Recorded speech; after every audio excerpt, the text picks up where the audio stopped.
Alex is the president of the Elders Quorum, and he leads that quorum. And so tonight, as we've gathered for worship in class, we're excited. Alex has been doing a lot of research on the, as you'll see, the Church of Firstborn, a history of the first presidency and prophetic succession and leadership. And so I think it's a fascinating study. And so we're excited to have Alex share with us tonight. Today we've had an opportunity to visit with some of the Restoration families once again this weekend. So we're excited and encouraged about some of our visits today. And so we're thankful for that. And we know we have a lot of friends joining us online. And so as I introduce Alex to come forward, before I do that, I would like for us to enter into a season of prayer. And following the prayer, then we will have Elder Van Cannon come forward and begin our class. So if you'll bow with me for a word of prayer. Our Father in heaven, we are so grateful for your love and your mercy and grace that you've afforded to each of us. And we're thankful, Father, for the scriptures that you have preserved down through the ages and for those that you have called among men to lead your people, those that you have called to bring revelation and insight and direction to your people through the ages. And even, Father, in these latter days, we are so very thankful for the prophet and president you have called to lead the church at this time. Father, we would ask and pray that as we continue to study together and as we continue to reason together and as we continue to strive to build up your kingdom, we pray for that blessing. And we pray, Father, for insight and wisdom and understanding, and that we might apply those things, that we might be a part of building up thy kingdom here on earth. We'd ask for your blessing now to be upon our time together. And it is in the sacred and holy name of Jesus Christ our Lord we pray. Amen. Brother Alex. Okay. Well, this class is kind of a journey of its own. I started doing this research probably whenever I went into college in 2008. It became more of a question to me, though, a little bit before that. When I was ordained to the office of priest, one of the things that was told to me about my calling to priest was that it was a lineage. And that was something that, people threw around in the church all the time talking about it in terms of priesthood and inheriting, calls and whatnot. It was something that I understood very clearly in my own family because, I had 4 generations of priesthood at one point. I was ordained, both to the office of priest and elder by my father, my grandfather, and my great-grandfather. And so while that made sense to me, I also was like, okay, but I see so many other priesthood out there that, they don't get their priesthood necessarily from father, and sometimes even from father-in-law or anything, there's the big disconnect. And so, I started really kind of contemplating what lineage meant. So by the time I got into college, I really kind of started looking at it more specifically through church leadership. And so that's where this class kind of began when my first notes was I was under the original earliest idea that, well, it had to be a direct descendant of Joseph Smith Jr. His last name had to be Smith because it had to be father to son. And so I was looking for what are the possibilities for the church because I didn't grow up with an organized church. And so I started mapping out, the Smith family and trying to figure out, okay, what are the possibilities, and there was always different people would in the church would talk about, oh, well, this person might come forward one day, and I kind of didn't know whether to place stock in it. So I started going back to the scriptures and I started asking God, okay, what is the real pattern here? Because everybody talks about this whole father to son business, but is that really what God said? Because I can't find that anywhere. And even in the examples of scriptures, it very rarely happened that way. There were so many instances it wasn't father to son. And so I started really, really praying about it, trying to figure it out. And the real blessings of this information started to come forward whenever I did join the Remnant Church. Whenever we did the working in harmony agreement between the JCRB and Remnant Church, I was forced to really kind of face some of the things I disagreed with because beforehand a lot of times I was trying to prove the Remnant Church wrong because I was trying to say, okay, well, it can't be Fred Larson, can't be the president. And ended up kind of facing the music that, well, no, he really does have a heritage, but I don't really know how to explain it. And so I remember one of my first testimonies was, of course, my cousin, Carl Van Cannon being patriarch. I knew that, his calling was true to the office of patriarch. It was kind of an odd thing for me, but the Lord had confirmed to me that he had a true calling. And I was like, okay, but if they're not the real church, then how can that be true? So I was still trying to justify that. But I think one of the second blows was actually when Jim Nolan kind of challenged Fred when he asked him, who do you think you are? And Fred said, well, I'm a, president of the high priesthood, and I have access to the gift of prophecy and revelation. And that satisfied me in many ways, and I started to understand, and the Spirit kind of told me, I need to really look harder at just who Fred is, but not even just him, but the church. And I did ask him in a little bit nicer manner than that, though. You did. You were much nicer than that. But I remember it was still a very, it was a blunt question, and it was a blunt answer, and I, appreciated both the question and the answer, and it really, like I said, helped me understand a little bit more about what was going on. So I started studying more terminology, and then the Lord told me, you need to make a decision. And so I went on faith because the Lord asked me to join the Roman Church. And he said, I know you struggle with the reasons why it is true, but I'm telling you it's true, and if you join, I will give you all of the scriptures, all of the references you need to justify this. And so once I joined, it was like this flood of knowledge, and that's where this class came from, is all this understanding of where the scriptures has really taken us over time. And so I start us from the very beginning. We talk about Adam, and we go all the way down to the present day. Thankfully, we're not going to talk about everything that's happened between then and now. But it's a lot of research, and I'm going to be talking about most of the highlights here for the sake of time. And so I label it the Church of the Firstborn because you really have to understand just what the church is before you can understand who's the leader of the church. And I think that that's something that most people, the average church member, doesn't really grasp. And so we really are the Church of the Firstborn. The Church of God on earth is the Church of the Firstborn. A lot of people don't even know that. So I take you through how did the Church of the Firstborn even come about, and then we take you through who is the firstborn of that church. And so I break it down into 3 topics. We talk about the leadership of the church in general, just what are they, what are their gifts and talents, and who have they been through time. And then we talk about that Church of the Firstborn, and then the last section I actually talk about the pattern. What is the pattern in the scriptures, and how do we apply that to everything that we've seen beforehand in history?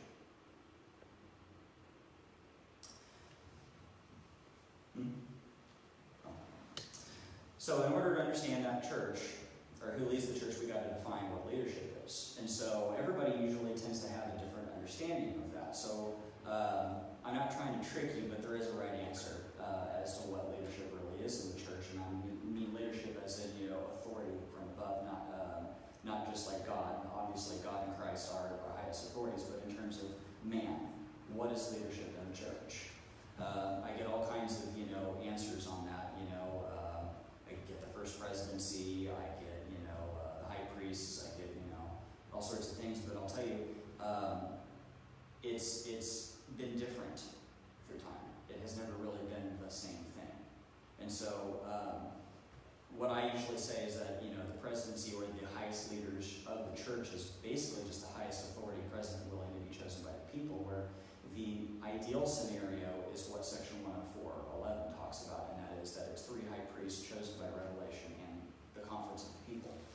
But if you see the history, like in the 1850s, we didn't have a presidency. The church was reorganized in 1852. And with that, though, we received apostles out of that reorganization, but still no first presidency. And what Jason Briggs called himself is he called him and Zenas Gurley and H.H. Dean, they were a second presidency, is what he called himself. He said that, we're just, placeholders. We're not really taking any responsibility of the first presidency. We only have the authority of apostles, but we happen to be the highest authority present, so we're still going to lead the church. But anything that the presidency could have done, the apostles can't, still stays the same. And so that kind of blows up the whole idea of jurisdiction where, the 70 and 12 and the presidency all have the same authority at the same time. They didn't believe in that.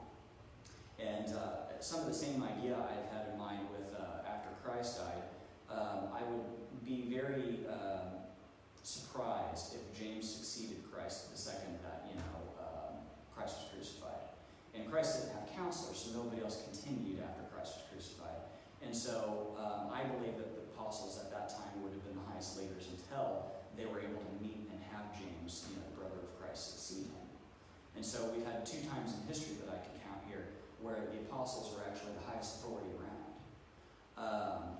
And then, of course, the one through time, the longest space of time throughout scriptures is the firstborn of Aaron. So we're talking about the literal son of Aaron, the bishop of the Old Testament. That's more or less the highest leadership or the presidency of the church for the longest duration of time ever in the church. Because you have them from the time of Moses all the way until the time of Christ. Those were the leaders of the church. And you can find, I'm going to go through all of the different individuals in a little bit. What's interesting is a lot of people try to attribute an organizational church back to Adam, and I don't really believe that there was any corporate organization. I believe it really was just the family. And so you only had, so many people all in a concentrated area, and so really the only office of priesthood that was even present at the time was the high priest.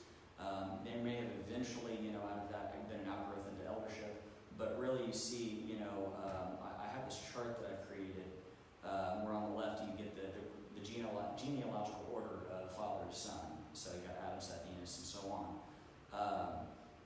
And these were all the people who were alive during Adam's life. And so after Methuselah was born, Adam passed away. Now, what's interesting is this comes, the right side comes from section 104.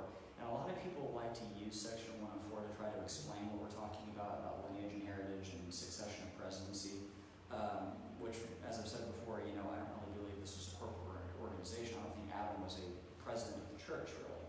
He was just the head of the family, kind of like Jethro was whenever Moses met him. He was just the kind of the patriarch of the family, if you will. And so what's interesting about 104 is if you actually take the dates, and so assuming by Genesis 6, that Adam's born at year 0 or created at year 0, whatever you want to say, and you take all the years that they were, what ages and everything they were born, I've basically said these are the years that they were, born. But then in section 104, it tells you how old they all were whenever they were ordained. So do all of the addition with those, and you actually find out that none of these men were actually ordained father to son in order. And I find that to be very, very telling. Because we all know Enoch was ordained to high priest at age 25. He was like one of the youngest, men in scriptures, to have such calling. And he was ordained, though, before his grandfather. And so, that number one kind of blows up that whole idea of it's a direct father to son. But it also what's interesting is in section 104, it also says that each of these people was ordained by Adam.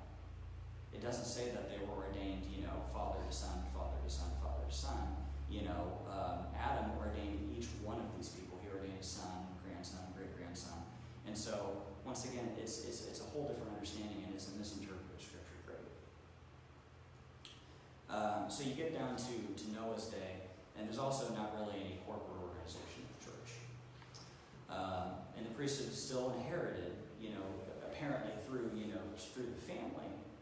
But, we start seeing other methods being used. So section 83 is another, line that's used to talk about, succession of father to son.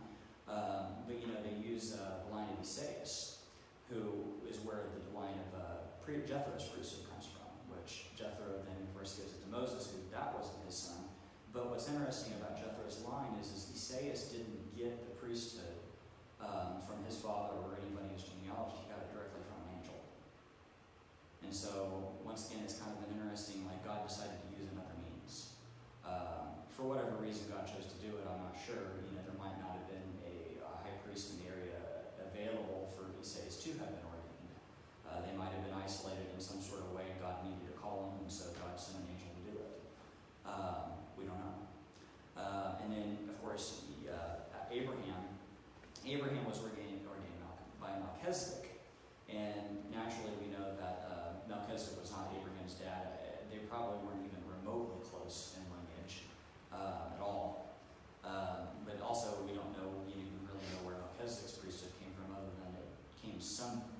somewhere back from Noah, as Section 83 said.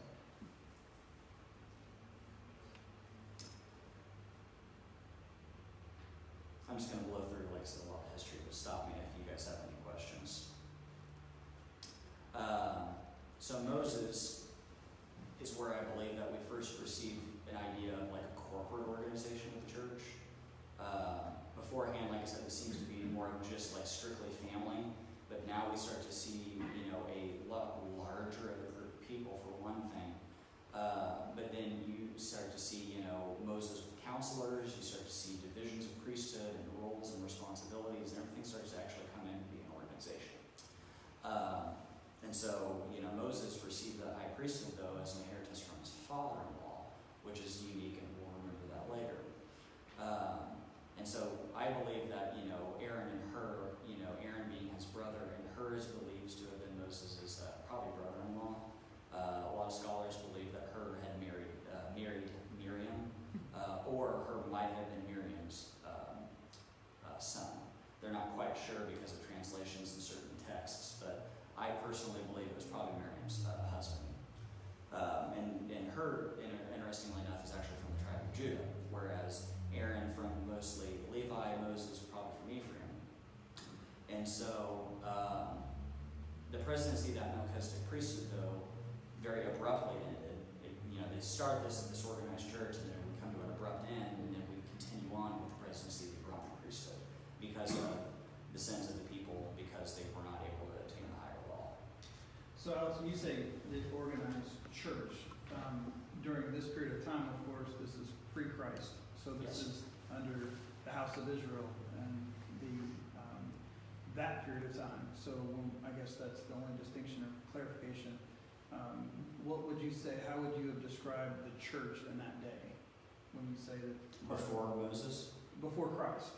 Oh, well, there's a few different distinct periods, because you have the church under Adam until Enoch, and that's a very, very distinctively different church. And then you have, after Enoch, you have Noah until, Moses, which to me is kind of more of a wilderness period where they didn't really have much of anything at all, which is why God kind of had to intervene and talk to Abraham, because you notice Abraham didn't go to talk to God. God came to Abraham. And so I think he intervened, into Abraham's life to kind of bring things back in. But I don't think there was much of anything between Noah and Abraham. But then you get into the actual man Israel, Jacob, and that's whenever you see something very different. So Jacob to Moses, or to Christ, is what I'm talking about in terms of like the church, the Firstborn / House of Israel church. Okay. The same one that we would claim today. Got it. But it's interesting because a lot of people talk about, there's only going to be two churches in the end, Church of the Devil and Church of Christ and God. And while that is still true from the ethereal sense of God's kingdom, there actually is two churches in the end. Section 90 actually tells us that, there's the Church of the Firstborn and there's the Church of Enoch. Why would he say there's two different things? Well, I think there's two different covenants made. They're all still part of God's, grand plan, the kingdom of God, But the people who came after Jacob were under a different covenant from Adam until Enoch. They were saved under more or less a different covenant, and that's what we're really going to get into with the Church of the Firstborn, because the Church of the Firstborn was made by covenant. It's the covenant of the marriage supper that we talk about. We talk about it so much, but we never talk about how did it start, who made the covenant. That's what I'm going to share tonight. I have two questions. Mm-hmm. You can tell me if they're good questions or not. Okay. You talked about that the church maybe wasn't a corporate organization, Mm-hmm. or organizational structure per se, because there was so much just family. Mm-hmm. But we're talking about lineage, and so they weren't passing the lineage, even when it was a just family church idea, from father to son. So it sounds like it was skipping around. Mm-hmm. So I just am trying to draw in my mind, like, how that actually, I guess, why would they have not needed structure then? Was it just because there weren't enough people to really carry that? Those numbers. And then you just mentioned that there's two covenants, so then is that because of a different time period, or how do we rationalize, or how do we prove, or you know what I mean, why would one people need one covenant and the other people need a different covenant if it's one God? You know, and I know you said you're going to reference that later, but that's some of the thoughts that are swimming around in my head, you know, just right out of the gate. So yeah, I mean, and I don't have a perfect answer for why there was needed a second covenant, you know, for church. I just know that it happened. But I would probably argue that, you know, the Church of Enoch, you know, was basically the culmination of the works of Adam all the way till Enoch. And so they got the message of God from that time and then, and they succeeded. You know, they did very good with it. They actually did everything they were supposed to do. And while the rules didn't change, the question is answered in another question, should I say, and that is, why does it say in Romans and in so many other places that we must be grafted into the house of Israel to be saved? Why is that important? And if that's true, then what happened to everybody that was born before Israel? Right. So that's what I'm covering. And so, like I said, I don't have a perfect answer for you on why God did it that way, but maybe it's just because of for the same reason we needed a restoration. You know, because the everlasting covenant was given in the very, very beginning of Adam. And the everlasting covenant is more or less the everlasting covenant of the Melchizedek priesthood taking the plan of salvation of the people. That's really what it is. And there's different times that God interjects and re-ups the everlasting covenant with a new group of people because the previous people failed. And that's what I think is very interesting. You see all through Scripture where, you know, God says, okay, here's my everlasting covenant, I want you to do it, and I want you to do it, you know. And then later on you see God destroying that people, saying, you guys could repent, you know, if you follow this, because I covenanted with you, you're responsible, and they don't do it. And then he says, okay, you're done, they get wiped out. And then he goes to a new group of people and says, your turn. And so, you know, the everlasting covenant was re-upped with Joseph Jr. If you read the very first sections of the Doctrine and Covenants, he talks about how God wants to make the everlasting covenant with his people, and then somewhere around, I can't remember what section it is, he talks about it in past tense. He says the everlasting covenant has been remade with the people. And so there's a time frame, and I haven't done all the research to really figure out, okay, when did it actually happen? But it's interesting that, you know, God keeps on taking it and remaking it with new people. And so he's still the same God making the same covenant, but he's doing it with a new group of people is what he's doing. And so I think the reason why you have the Church of Enoch is because those just happen to be the ones who succeeded. Then after Enoch, everybody kind of petered out when it came to really, and you know, and the people at the Tower of Babel, you know, had to be scattered out. They became very numerous. And so then you started seeing, okay, well now we need a little bit more of an organization because people are so disconnected from each other now. They probably did a pretty decent job of keeping lineage before that moment. But after that moment, you know, you kind of lose people. And so I think it's not that it's a different law or a different, you know, anything other than just, okay, Israel, now you're going to be my people. And so he made this everlasting covenant with the house of Israel. And so we're still kind of under that same thing today. And while certain tribes of that house of Israel have kind of spat in the face of God and lost favor over time, there's other tribes that, you know, have taken the reins up and done the real work. Namely the house of Ephraim. And so, and that's another thing I'm going to show. So Okay. I hope that kind of gives you at least a taste of where we're headed. Yeah, that's great. Okay. Thank you. So I'm not going to go into great details, but the cool thing is about, you know, the birthright line of Aaron is you can trace it from, you know, Aaron all the way down until, you know, you can actually trace some in the modern day.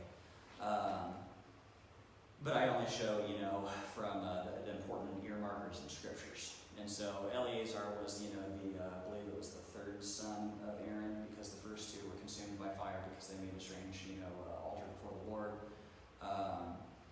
And so Eleazar was the third son, and he became, you know, Aaron's successor. And Phineas, you know, was, I believe, Aaron's oldest. And Phineas actually ends up getting his own covenant with the people. And so most all of the literal descendants of Aaron, or, you know, birthright lines of Aaron, however you want to phrase it, come from Phineas all the way down through the ages. And you get through even the Babylonian exile. And I think it's interesting that the Babylonians spent all this great deal of time trying to kill any remaining, you know, heir to like Zedekiah's throne, you know, through the house of Judah, but they kind of ignored the priestly line and I'm not really sure why. They just kind of threw them in captivity, and then once the Babylonians were done and wiped out, they just picked up where they left off with the lineage. And so I think that it was greatly corrupted after that point. They started kind of purchasing the office from each other rather than actually being called God. It got really, really hairy through there. Some of them were political appointments too. Well, a lot of it was political appointments. A lot of them, they bought them from each other. Somebody would outbid the other person. Like, so I won't get into the details too much to talk about tonight, but you get through even more, and you get into the Maccabees, and then a lot of different people tried to bring in Hellenization into the religion, and so they get this weird hybrid of Judaism and Hellenism, into the religion. And so by the time you get down to Christ's day with Caiaphas, the church had been so corrupted in Israel. Really, the only place any sort of real gospel was being preached was with the people here in this land with the Book of Mormon's people. And so, like I said, by the time Christ was there, it's like, yeah, it makes complete sense why he had all authority and they had nothing. It's important to look at the fact that all of the literal descendants of Aaron are not just from the tribe of Levi; they're from the house of Ephraim as well as from the house of Judah. Aaron's wife Elisheba was actually a Jew, and so it's kind of a cool thing to point out that remember whenever Israel was begging for a king and God was like, no, you don't need a king, it's fine, I think that a lot of the justification in that, because it says in Judah's blessing that a scepter shall never depart from thee, and a ruler never between thy midst. The promise that all the royal line would always be in the tribe of Judah. I think it's interesting because if they had actually listened to God and they would have not had a king, and the priesthood would have actually been the sort of governing body, they would have actually had that promise still fulfilled, because there always would have been a Jew as the head of the tribe of Levi in the priesthood. And so God never at one moment would have disobeyed any one of the commandments or promises that he had given to the tribes or the people. He gave them a chance, and they took Plan B. So then you get down to Christ's day, and of course Jesus Christ was the one who has the right to the office of the presidency. No one else has the right to that. He did not require counselors. And so that you can take from the same thing about the literal descendant of Aaron. The literal descendant of Aaron in Scriptures also says it doesn't require counselors, just because the literal descendant of Aaron has the right to the office. So that's why you see Jesus and that person, being the way they were with no counselors. And so Jesus restored the Melchizedek priesthood and became that next present high priest after Moses. And if you take from the book 570 that R. Ben Madison wrote, all that really good research he did about the time of Christ till the apostasy, we can get some of these really good names and dates here. Christ's half-brother James succeeded him after that. Then there was a cousin named Simeon that succeeded him. And then there was the grandson of Jude. They called him Judas Justus because they didn't like using the name Judas, which is really funny because Judas is just Greek for Judah. But either way, they christened him as Justus because they didn't like associating him with that. And so they believed that was the last presidency before they fragmented the church completely. And so about 149 AD is about the time that the church didn't have any leadership. But it's interesting that was 149, and we didn't reach full apostasy until about 570. So you have several hundred years here where they were probably in kind of like a restoration branch mode, where there was still authority, but everybody was kind of on their own, doing their own thing, and without the leadership, they were eventually reached that full apostasy in 570. And so once again, we have another restoration of the priesthood on the earth and the church through Joseph Smith Jr. And he had many, many different counselors in his day, and then succeeded by Joseph III, Fred Madison, Israel Alexander, and William Wallace Smith. Those ones we know pretty well. So we're going to switch gears, and we're going to talk about some of the functions of the first presidency. There's these different titles that we always give the presidency, and they're descriptive titles. They're not just titles because of the position. And so, he's a prophet, a revelator, a seer, a translator. He's the president of the church. He's the president of the high priesthood. Those are always the titles that get attributed to the first presidency. And I don't think there's really anything at all that doesn't fit within one of those four categories that the presidency has. And so we're going to go into each one of these and talk about, well, not so much president of the church and president high priesthood, those are kind of self-explanatory, but we're going to go into prophets, revelators, seers, and translators and talk about those individually because these are the words that I think are most misunderstood. I think we have a pretty good grasp on what it means to be a president of the church or a president of the priesthood. A prophet is something that I think we've always referred to the president of the church as the prophet, and it's really such a wrong term to be using. It really started getting used as a habit because a prophet is, it was somebody who uses the gift of prophecy, but prophecy is specifically, future, revelation about the future is what it is. And so the 1828 Webster test says it's a person illuminated, inspired, or instructed by God to announce future events. And you have to ask yourself, okay, how many presidents of our church gave prophecies?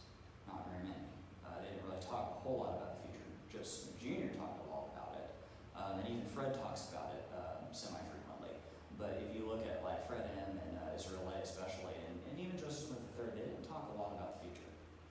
They gave more revelations, this is what we're going to talk about next. But, the gift of prophecy is a gift of the Spirit, and it says that it can be given to anybody in 1 Corinthians.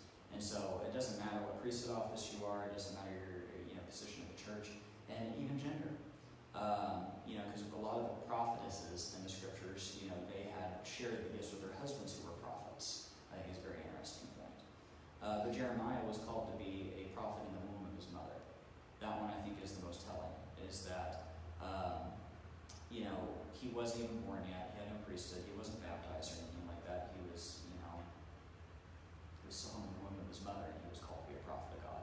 And so that tells me it's definitely a spiritual gift. It is not, necessarily a title that's attributed to a person in a position. It's a descriptive gift. And so someone who is a prophet is somebody who gives prophecy. And so, but the president of the church is somebody who has access to the gift of prophecy and revelation. I just think it's funny that we call, the presidency the prophet when really, a more correct term would be a revelator. That's what they do more often than prophecy. But either way, they still have access to the two gifts. So, revelation, there's two definitions that I picked out because I like both of them. It says revelation is the act of disclosing or discovering to others what was before unknown to them, appropriately the disclosure or communication of truth to men by God himself, or that which is revealed, appropriately the sacred truths which God has communicated to man for his instruction and direction. So while prophecy talks about the future, revelation talks about the present and the past, mostly the present though. And so this is the more necessary gift that the presidents, not just the presidency, but all presidents of the church really need to have, because it's necessary for calling men to the priesthood. It's necessary for church appointments, and all the Melchizedek priesthood is responsible for bringing mysteries of the kingdom, and the only way to do that is by the gift of revelation. The mysteries of the kingdom, is one that we tend to forget about. It is the primary responsibility of the presidency of the church, but all the Melchizedek priesthood has been given that charge that we're supposed to be studying, we're supposed to be praying. I think section 85 says it the best, where it talks about, you need to be more studied in doctrine and even theory. I think it's interesting that God tells us that, we're even to explore theory, not necessarily that we preach it from the pulpit, but we need to be constantly looking into our scriptures and trying to figure out how God moved his hand through, time and the scriptures and work with people. So revelator is to me, kind of the higher gift, if you will. It's needed for so much more in the church. And so another thing that's very important about both prophecy and revelation is they are relative to the group that they're meant for. So what I say about this is the fact that it's like, we get in section 43 where it talks about, I didn't plug my computer in. It went home now. So, it's in the big. So, all revelation and prophecy is relative to the group that they're meant for. And so, the first presidency is the only body that actually has the authority to speak for the entire church. And so that's why only the first presidency is supposed to be giving prophecy and revelation for the body. But if you take that further down, stake, presidents have that responsibility over stakes, and branch presidents have that responsibility over branches. And so, we were set up in a church, where there are levels of authority, levels of responsibility. And so, the first presidency can't, barge the door down in a branch and say, I have this for you, and then you're going to listen to it no matter what, kind of thing. You have, jurisdiction. And so, it is the branch president's duty to oversee that type of gift for his own branch. Yeah, drops down one more to the family. Right, and that's a very, very important one too, is the family.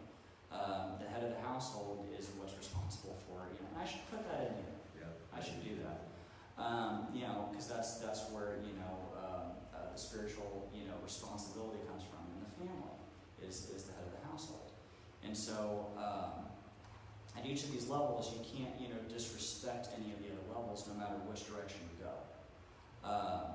But it just protects the people on all areas. And so, applying that, it's very interesting looking at the Bible, and you ask yourself, well, how many books of the scriptures really were given by the proper authorities? Because if you look at like the Pauline letters, most of it, was, I wouldn't even argue revelation or prophecy. A lot of it was just counsel, but it also was given to a specific group of people.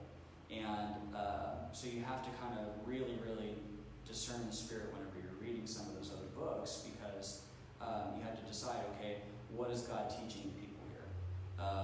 It can't be taken directly, is basically what I'm saying. I know whenever I was in Paul, they would take the verse where Paul talks about the head coverings very seriously. And I had to teach them, it's like, no, you don't have to cover your head every time somebody prays.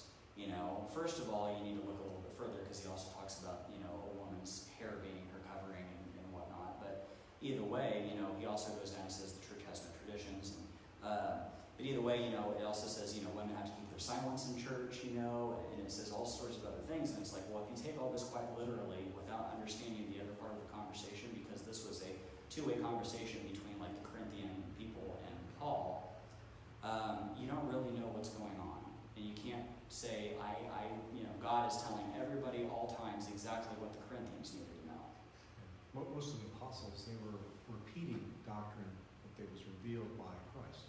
Right, exactly. They were repeating it with their own filter on it. And so that's why I think, it's still valuable. It still needs to be studied, but it needs to be taken very carefully and seriously. It shouldn't be taken all at face value, because, once again, the apostles don't have the authority to speak for the whole church. In fact, whenever you go into some of the writings of some of the people who have analyzed the text of the Bible in terms of writing styles, they said that the only two people who really wrote in the New Testament with any sort of authority was James and Jude. And both of them being younger brothers of Christ, it's believed, first of all, Jude was in the first presidency when James was the president of the church. And so they were the only two that addressed the whole church. Everybody else addressed specific little groups of people. And so I think that's, it's very interesting to contemplate, but also reminds me, that we just need to be careful about, who we're reading after. Alex, I think it's with that slide you have up there, one comment about that for those presidents in their respective jurisdictions, and particularly related to inspired counsel. Mm-hmm. In our revelations under President Larson, our 156 is that revelation that kind of walks through, the Lord uses that revelation to walk through the various quorums and orders of the church, and speaks to them individually and talks about some of their callings and some of the magnifying of those callings. And so when he gets to the high priests in general, meaning not just quorum of high priests, but bishops and apostles and all those that are under that, one of the last lines in that R156 3G, it they, speaking of men of the high priesthood, have the burden and privilege to bring inspired counsel to members of the church at various times and special occasions, using this gift for the benefit of the bride. And Absolutely. so there's inspired counsel that is to be brought by high priests to members of the church, but not to the church as doctrine to the church, which the first presidency reserves that right. But I think it's important that, but still, it's a calling to the high priesthood that they have that burden and privilege. It's something that should be sought out so that counsel and direction can be brought to individual members and congregational settings or wherever they may be. Well, it goes back to what we were talking about with the mysteries of the kingdom and Revelation. If it's like, well, if all the Melchizedek priesthood is supposed to be revealing the mysteries of the kingdom, and we're not supposed to preach and teach, or anything without the Spirit, then wouldn't it mean that whenever we're expounding the scriptures to the people, we're revealing the mysteries of the kingdom under the Spirit? We should be. Should We hope so. Right. That's the ideal scenario. So next we're going to talk about the seer and translator. So I get a little edgy whenever people talk about, each one of the presidents of the church being a seer and translator, because I don't really think that's an accurate thing to be saying. A seer is it's a person who possesses the interpreters, the Urim and Thummim. That's pretty much the exclusive definition as Mosiah, in the book of Mosiah is given. We have, through time, gotten in a habit of every president of the church calling them prophet, seer, revelator, translator. And once again, it's just been a habit of titles. But there's really no validity to it because the last person to hold the Urim and Thummim is Joseph Smith Jr. And so Joseph Smith III wasn't even a seer and a translator. It's just the cold hard facts. And so commonly translated, the Urim and Thummim has been really mean lights and perfection. They're not entirely sure if that's the real meaning. But the only people in history that I can find through the scriptures that were seers without the use of the Urim and Thummim was Enoch and Christ. And what I would say to that is they both were people who were transfigured. And so they had the veil taken away from their eyes while in flesh because they were in their perfect form. Didn't Joseph Smith translate without When Joseph, and I was about to say that because Dad and I were discussing that too, is Joseph did for a lot of amazing things as a seer without the Urim and Thummim. But he had to have reached such a height of sanctification that, and then once again, that's not even a transfigured state though, because, he still fell from it. And so what I wonder is if God just allowed the veil to be taken from him in certain times, is what I'm wondering. And so, it kind of throws in another idea of what a seer is, but it's happened so seldom, throughout Scripture. Joseph is the only one I can find that had it at sometimes, but not always, Well, I'm just wondering if this PowerPoint has been given to other people to teach, you might give another line in there. Because Yeah, I'm going to have to put that in there eventually, is talking about what was it with Joseph when he was able to do that, like I said, it's a big question mark for sure. And see, down Mosiah also says that a seer is also a prophet and a revelator. It's kind of a requirement for it. You have to have the gift of prophecy and the gift of revelation to be a seer. And so it just makes me think that, if you do have the two gifts and you happen to be in the proper, position in terms of God needing to use you to use those gifts, it would make me wonder if you're fulfilling all righteousness and you're magnifying your calling, would God, lift the veil for certain purposes? Perhaps. And that's why this is more, like I said, descriptive rather than, me telling you how it has to be, I'm open to believing that it can happen for more than, than these two guys, but I know that Urim and Thummim also supposedly is rolling around somewhere, but, it's down in Brazil. it's down in Brazil is what we hear. Don't even go there. Don't even go there. So anyways, aside from that, I believe that the Urim and Thummim has three functions. One of them is to receive counsel and judgment from God. Whenever Moses had set Joshua to kind of take over the prophetic ministry for the house of Israel after he was going to be taken up in the cloud. He puts his robe around Joshua, and after he does that, he kind of turns into Eleazar, who had taken his father's place, Aaron, and said, look, if you need, a more definitive answer from God, you need to consult with Eleazar, because he will consult with the Urim. And a lot of times in the scriptures, they just said Urim rather than Urim and Thummim. And I think that's kind of a neat justification also for whenever they talk about Joseph only had one stone. Well, I believe that you could use the stones independently of each other. And so, but you could get counsel from the Urim and Thummim, not just, looking at it to translate something from one language to another, which is the other thing here is, you could translate something like the Book of Mormon record and also the Ether record, whenever Mosiah used it to translate it to theirs. And so the Ether record has been translated twice by God. But another one that I threw in there as a kind of an idea is it makes me wonder if the Urim and Thummim hadn't been used by Moses and Aaron to bring forward the Genesis record, because they had no actual record of Genesis. None of that was actually anything written down. It was stuff that Moses brought by some sort of inspiration of the Spirit. And we're talking about probably a couple thousand years worth of history here before Moses that he would have had to bring forward. And so it kind of made me wonder, would those type of words have been given by God through the Urim and Thummim, or would it have been all just direct revelation? It kind of seemed like a lot of text for Moses to get just by, God saying, hey, write all this down, whenever he had the Urim and Thummim right there. So it's a hypothesis. I'm not saying, one way or the other, but food for thought. But most of the things that you can look at as far as descriptions of who the seer and translator is in the book of Mosiah, either the 12th chapter or the 5th chapter. So this is the line of all the seers that we know and have documented through time. There probably has been way, way more, especially within the Levitical line. But as far as scripture goes, these are the only ones who have actually been specifically named.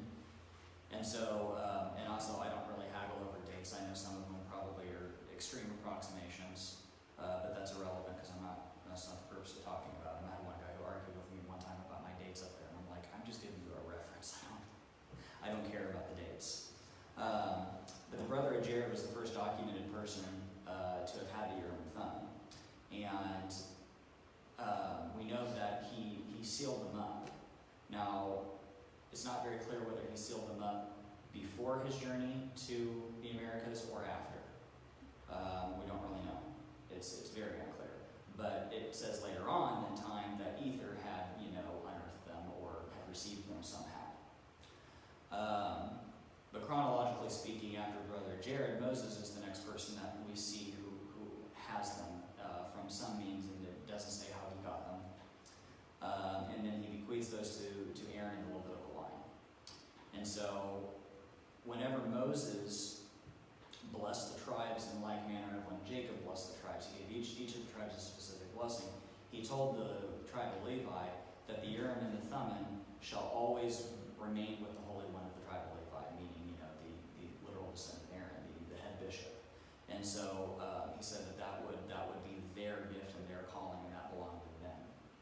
And so throughout time, we know Eleazar held it, and all these other men in the Levitical line held it. A lot of them you can, guess that they held it, but unless they named it, I didn't put it up there. So Ido and Samuel and Gad were three little descendants of Aaron that were actually written to have had the Urim and Thummim. I think Ido was, and Gad, I think, definitely were during the time of David, and of course we know a lot about Samuel. It's interesting because Samuel admits that there was a confusion of terminology. It's one of those words in parentheses that's, in the text. So Samuel says that, well, before we used to call these people seers, but now through time we've kind of started calling them prophets. But they kind of mean the same thing and they kind of don't, He kind of basically says, whoops, when you're reading, you might be talking about one thing, but it might mean the other. And so it started to make more clear sense to me because, like in the book of Amos, I read the reference up there, Amos 7:12, Amos is approached by somebody, and the guy's like, "Oh, thou prophet," and Amos is like, "Whoa, whoa, whoa, I'm not a prophet." And you're like, "Huh? Yeah, he was. Amos gave prophecies. Why didn't he just tell this guy he's not a prophet?" Well, it's clear with what Samuel was talking about. This guy assumed that he was like the literal Sin of Aaron with the Urim and Thummim, and Amos is like, "No, I'm not that kind of prophet." And so it makes a lot more sense whenever you get Samuel's commentary. But it was very obvious that the interpreters were lost from Israel after the Babylonian exile. And so in Ezra as well as Nehemiah, they talk about how they keep on waiting. They're waiting for somebody to come forward with Urim and Thummim, and nobody's showing up. They still had the line of the bishops, but they didn't have that gift anymore. It was taken from them. And so my personal belief is that it was probably one of the other items in Laban's treasure store. And so whenever Lehi told Nephi to go get the plates, I'm kind of thinking that he took the Urim and Thummim with him because they were going to need it later for when they translated Ether. That's my personal belief. So you get, Mosiah is the first person on this land that gets the Urim and Thummim. Once again, it's not written how he got it, but Mosiah somehow already had it. And then we know Alma had it. And then there's no reference to, specific reference that I have here about Mormon and Moroni, but it says that they did all the translating and, the compilation of the Book of Mormon, so we know that they had it. And then, of course, they sealed it up for Joseph Smith Jr. to get. There was a theory, that went around the church for a long time about how there was multiple copies of the Urim and Thummim, and that's how it went from continent to continent. I don't really buy into it. I think if God needed to, he would use an angel to take it wherever it needed to be. And so that's why, you have some of the weird stuff with Brother Jared Ether in there, and, it kind of jumps around, it appears. But there is no place where it shows up in the same place twice. So I believe there's only one copy of the Urim and Thummim. It says in the scriptures that it was prepared from the very beginning of time. I think something that God has prepared from the beginning of time is that special. It's, it's very special. Any questions on this section? Because we're about ready to switch gears again. Okay. So we've established what the leadership is and the gifts and talents that leadership is supposed to have. So now we're going to explore what they did. We're going to talk about the Church of Jesus Christ. And corporately speaking, of course, we already know that there was priesthood that existed since Adam. We know that there was at least some type of perpetuating that priesthood and some at least rules and understandings of what the priesthood was supposed to do through the everlasting covenant. But there was really nothing that told the people, okay, I want you to organize the church. I want you to actually have different structure, different roles, responsibilities. Where did that come from? Where did that begin? And so I believe it happened, like I said, with this Firstborn covenant. And so I'm going to talk real quickly about mechanics of a general covenant in the Old Testament, and then we'll talk about the Abrahamic covenant, and then we're going to talk about that covenant that Israel had made with Jesus. So it's called the Old Testament is like a blood covenant, is what it's called, and it's found in a lot of different cultures and not just Judaism, but it's believed that its origin is Judaism, and it just kind of leached into other religions, and they kind of took and grasped onto it. And so all these different steps are a part of that covenant system, of binding that covenant whenever they were getting ready to make deals with people. And so each one of these things is very symbolic, as everything in the Old Testament pretty much was. But with the new covenant that Christ brought, all these things became even more symbolic through other means rather than these types of means that they did this covenant through. So all these, the symbolism here is still intact even in our covenants today. So going through these, the exchanging of robes, the robes was a symbol of your prosperity and your wealth. And so when you exchange your robe, you were basically pledging your prosperity to the other person to you. So that way, in any times of, adversity, any times that the other person was down, you would help them by lending your prosperity to them. You made sure that they were always, lifted up. The removal of the belt is where you kept your weapons, so you were pledging your protection to them. There's something called a goel, which is the Hebrew word for kinsman. There's two different types of kinsmen. I'll get into the second one later. The goel, it literally meant to redeem or to avenge. And so if you had a covenant partner, if you had any sort of evil act done to you up into death, your covenant partner had to avenge, your loss. And so they actually held sort of sanctuary cities up in Israel at one point, where if, for instance, you got into a quarrel with somebody and you accidentally killed them, or you even intentionally killed them, you could escape, being avenged by their covenant partner by going to one of these cities, but all it would do for you was make sure that you got due process. Because otherwise, under the blood covenant law, that person has every right to avenge their covenant partner that died and kill you, and they just walk away, no questions asked. And so there was that due process that was offered to some of them if they could get to a city where, they offered due process.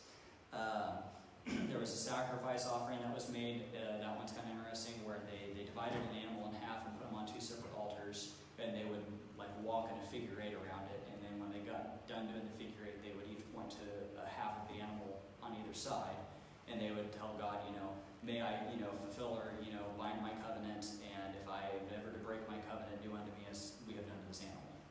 And so it was an unto death covenant. You couldn't break it in good conscience. Mixing of the blood and the scar for the testimony are usually kind of combined. Whenever people, whenever they're boys, they, make little, they mix their blood and say, we're blood brothers. That's actually where this came from. It came from the Old Testament blood covenant, because it was a symbol that, a lot of these covenants, were not made between family members. The family already had, a relation in covenant terms. And so whenever, you were making a covenant with somebody that wasn't part of the family, you're kind of symbolizing, whenever you mixed your blood, that, now we are family. That now my blood is in you and your blood is in me. And so we are just as good as if we were family. And the scar part, a lot of times they would, like I said, make enough of a gash or something somewhere on them where visible. And the scar was not just a testimony for themselves to remember it, but it was also a testimony to other people. And so if you had come up to somebody, that might have given you some trouble, or, wanted to quarrel or steal or whatever, and they noticed that you had a scar, that was a testimony to other people, like, oh, okay, so if I mess with you, I've got some other unknown party that's probably going to come and avenge you, and I have no clue what they're packing, and so I probably should stay away. And so that was one of the benefits of that scar. The covenant terms, probably the most important part of all of that, is because while all these things are the prosperity, the protection, everything else, the covenant terms were the specific agreements. And so, you can apply that to all sorts of different covenants that we can think of today. There's the marriage covenant, there's the baptismal covenant, there's the consecration covenant, those are the individual terms for specific covenants. There's always terms, and there's always, observances or requirements from either party. Sharing of a meal is a very important one. Sharing meals together is, in the scriptures, is seen as something that's very intimate. It's very, very personal to share a meal together. We take it for granted in our society, like we eat a lot, together. But in the scriptures, that was extremely personal. If you were invited in for a meal, you were important. And so that was the last thing they did to celebrate, that look, we are one family now. We are, we've made this agreement, and we're going to go out celebrating. And the last thing that they did, kind of an afterthought, if you will, is the planting of a memorial. And this is most notably done by Joshua as well as Jacob, where they would take stones, and sometimes it says they anointed them with oil, sometimes not, but they basically would build these altars. And this is the cool thing, because this is where we get the idea of like a family altar. It's a remembrance of your personal covenants. And so it's where people would go to remember that type of commitment they made at that point in their lives. I always like to share what Roger Tracy did whenever he was reading about the family altars and that the bishops have asked us all to do. And he's like, well, I remember reading the scriptures and all these altars that people built with these big, huge stone things. So out in his front yard, he built this huge, pile of stones and everything. So every time he drives back into his house, he sees this big altar of stones, and he says a little prayer and remembers, his covenant. So what's cool about all these things is that you can pretty easily pinpoint almost every single one of them in each covenant too. So like in the baptismal covenant, you know, Christ and ourselves, we're pledging all of our life to each other. He's pledging his well-being, the prosperity of the kingdom, salvation. We're pledging to sacrifice our life to him. And you know, the scar for the testimony, the nail prints in his hands, the mixing of the blood, you know, the sharing of the meal, communion. I mean, you go down the line and it all fits. Christ really, you know, made this ultimate covenant with all people. And we just have to take up our end of the agreement by entering into baptism and following his commandments. With Christmas coming up, I'll mention Charles Dickinson, the Christmas Carol, Ebenezer. He named Scrooge Ebenezer because of the Ebenezer stone and the conversion that he took place in his life. Interesting part of Dickinson's subtle Christianity he had in that story. Right. Exactly. Now, you didn't say a whole lot about exchanging of names. You did mention. You're right, I skipped over the exchanging of names, and that's an important one. Why did I do that? So the exchanging of names is the one that you probably find the sign of most often in scriptures. It's always assumed that if a covenant's made, the other steps are followed, but they don't really say it every time, because why list the process of something if it's redundant, you know? So they would usually only list the parts of it that were significant, which usually was the exchanging of names and the covenant terms. And so, like, you know, we're going to talk about Abraham. His name changed. His wife's name's changed. And then there's also, it goes both ways. Because God took those names as well. And so, you know, whenever we become, you know, baptized, you know, we take upon us the name of Christ, but Christ also takes our name upon himself, and he becomes our personal Savior. And so that's the significance, you know, of even our baptismal covenant. And then, of course, in the marriage covenant, we change names. You know, it's the changing of names is a very important outwardly sign as well, because it's what you're known by. And so, you know, Abraham and his covenant that was made when they changed names, you know, Abram to Abraham and Sarai to Sarah. God now says, you know, I'm not going to just be God, I'm going to be the God of Abraham, you know. So there was that name switch. It wasn't just a one-way thing. And that's something that, you know, we need to consider, is that, you know, God really, really held these covenants very, very, very sacred. He wasn't going to just say, well, you got to hold up your end, but I don't really need to do much in exchange. No, God was like, no, I'm making a covenant with you, which means that to the world, I'm known as your God. And so he was known as the God of Abraham from that point on to the people. And the specific covenant terms that were made with Abraham when God reached out to him was that if Abraham was able to follow the observances, he was going to have a royal line. And he was going to have many descendants of the land.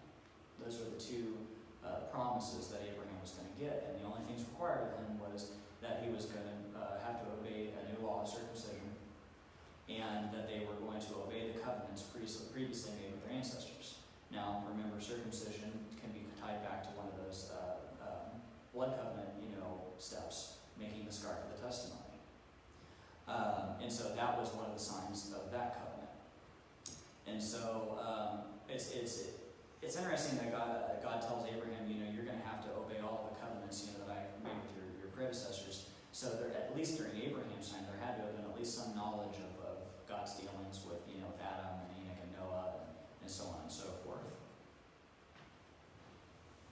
So with Abraham, the covenant ends up being passed on. And that's something I want you guys to keep in mind, is that, you know, covenants can be passed. They can be inherited. They don't just begin and end with one person. I think the most important one that we should always remember is that, you know, whenever we get married and we make a covenant with our spouse, we also have, you know, have a lot of responsibility around children. There is a degree of the covenant that ties into our descendants. So Isaac receives the blessing of Abraham over Ishmael. And so that kind of establishes, or is an example of a birthright rule that exists. And in Jewish, the rules that they have of their inheritance inheritance, those who are born outside of the covenant, are considered after. And so for Ishmael, because his mother Hagar was not actually in the covenant with God, or even with Abraham, that meant that Ishmael wasn't going to be written out, but it meant that Isaac was going to be preferred before him, because Sarah was in the covenant. And so it wasn't because of favoritism, like a lot of people suppose. Isaac did not, just simply get the favoritism of Abraham, and so therefore Ishmael was just thrown out, There really was something to that. There actually is an interesting theory in rabbinical texts that Keturah, Abraham's second wife, actually was Hagar under covenant, that he had taken Hagar back and made her an honest woman, and she ended up making a covenant, and that was her covenant name. I don't know if there's any truth to it, but I think it's an interesting theory. Because we see, though, that Ishmael received a very, very big blessing out of the deal.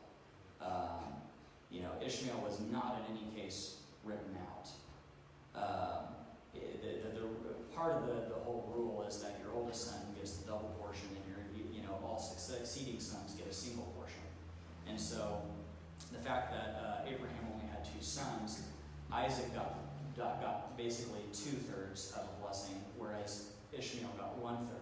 Well, 1/3 is actually pretty darn big whenever, especially consider after Isaac, the blessing gets split out even more.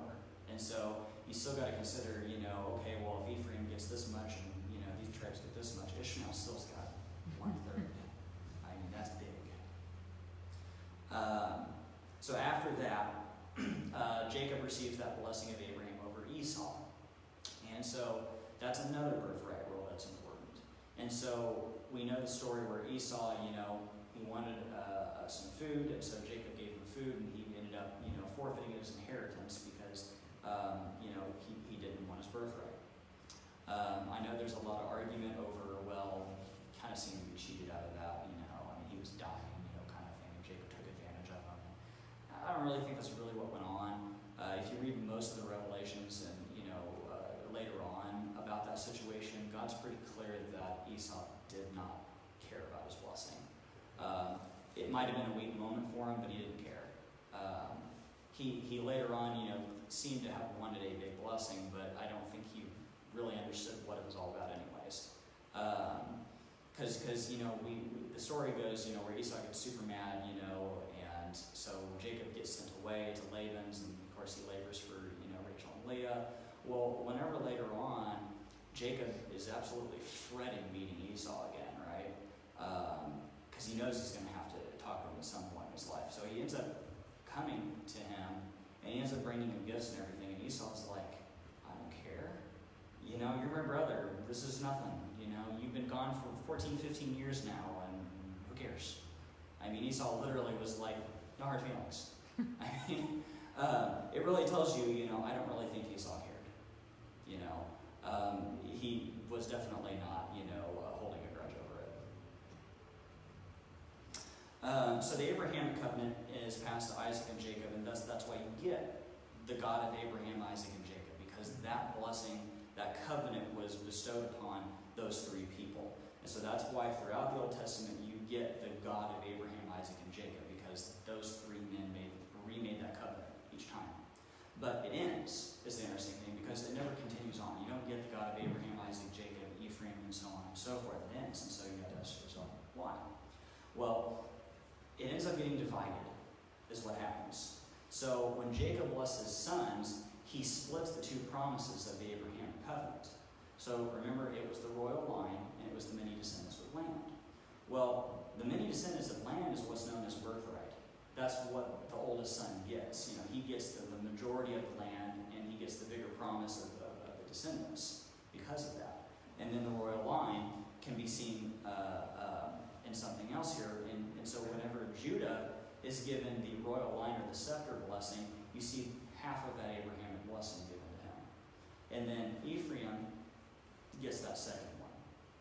He gets the birthright, he gets the land, and because the blessing of Joseph talks about, he'll have many descendants that will run over the wall and cover the earth, and so it was very obvious that Jacob was intentional with those blessings. So one quick point. So I guess with Jacob giving Joseph's blessing gets doubled, right? Because it really goes to his two sons, Ephraim and Manasseh. Well, and that's the interesting thing is I've been doing a lot of the math on it, doing all the fractions, and it's actually more than what we even think, because Ephraim and Manasseh were actually adopted as Israel's own. Right. And so they become actual they're sons. they're not even considered, Joseph's sons spiritually anymore. They're considered Jacob's sons. And so what was originally, Joseph would have gotten 2/13 of a blessing, and then Ephraim and Manasseh would have gotten 2/3 and 1/3 of that.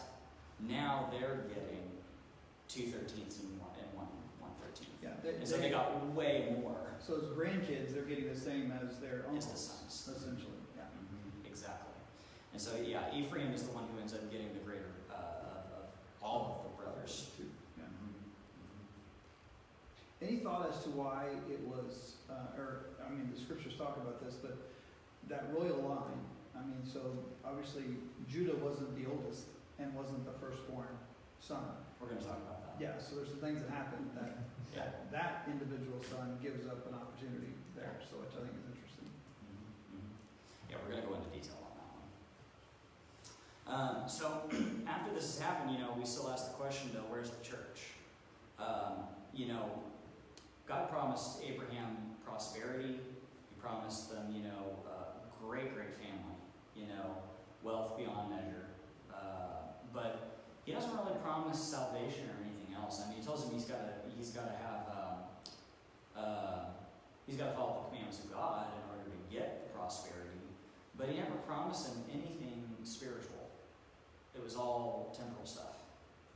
And so I think that through my studies in a lot of prayer, I have found that, God was intending that through this, he was kind of paving the way for a bigger spiritual blessing and a covenant that needed to be made.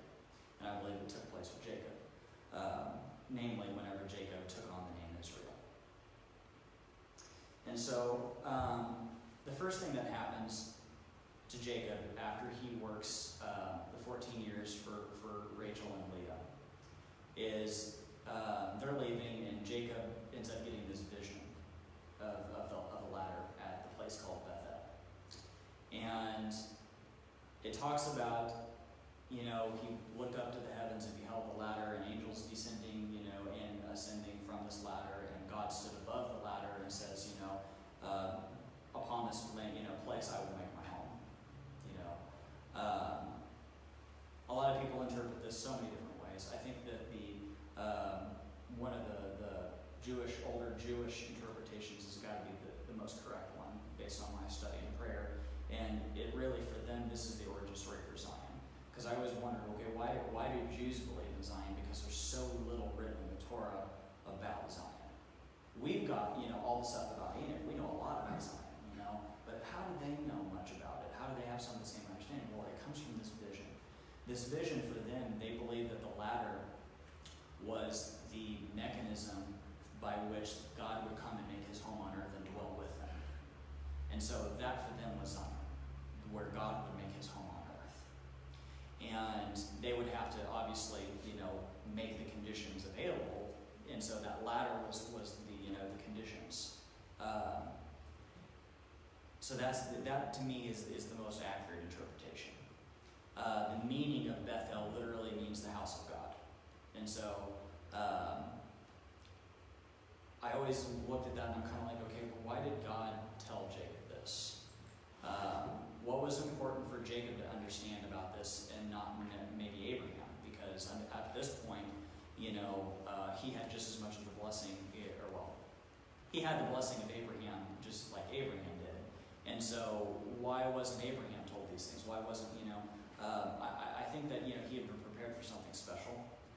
And I think that, the things that happened with Isaac and Ishmael also kind of maybe spoiled a little bit of it. And so there had to be another generation, and then of course you get the mess with Esau and Jacob. And so I think that, God has specifically called Jacob out to kind of show him an opportunity here. I think he was showing him that there was this mechanism by which God was going to make his home on earth. And I believe that that ladder was something that he was showing him as, you can be this ladder. You can be the conditions by which, Zion can happen. And so that's whenever you get to when Jacob wrestles with Jesus Christ. And I believe that this is where it's all answered for Jacob, and I believe Jacob wrestled Christ with an intention. And so I'm going to read through these scriptures here to kind of walk us through it, because this is kind of the bigger punchline of the class. This is the covenant. So from section 90, 4a.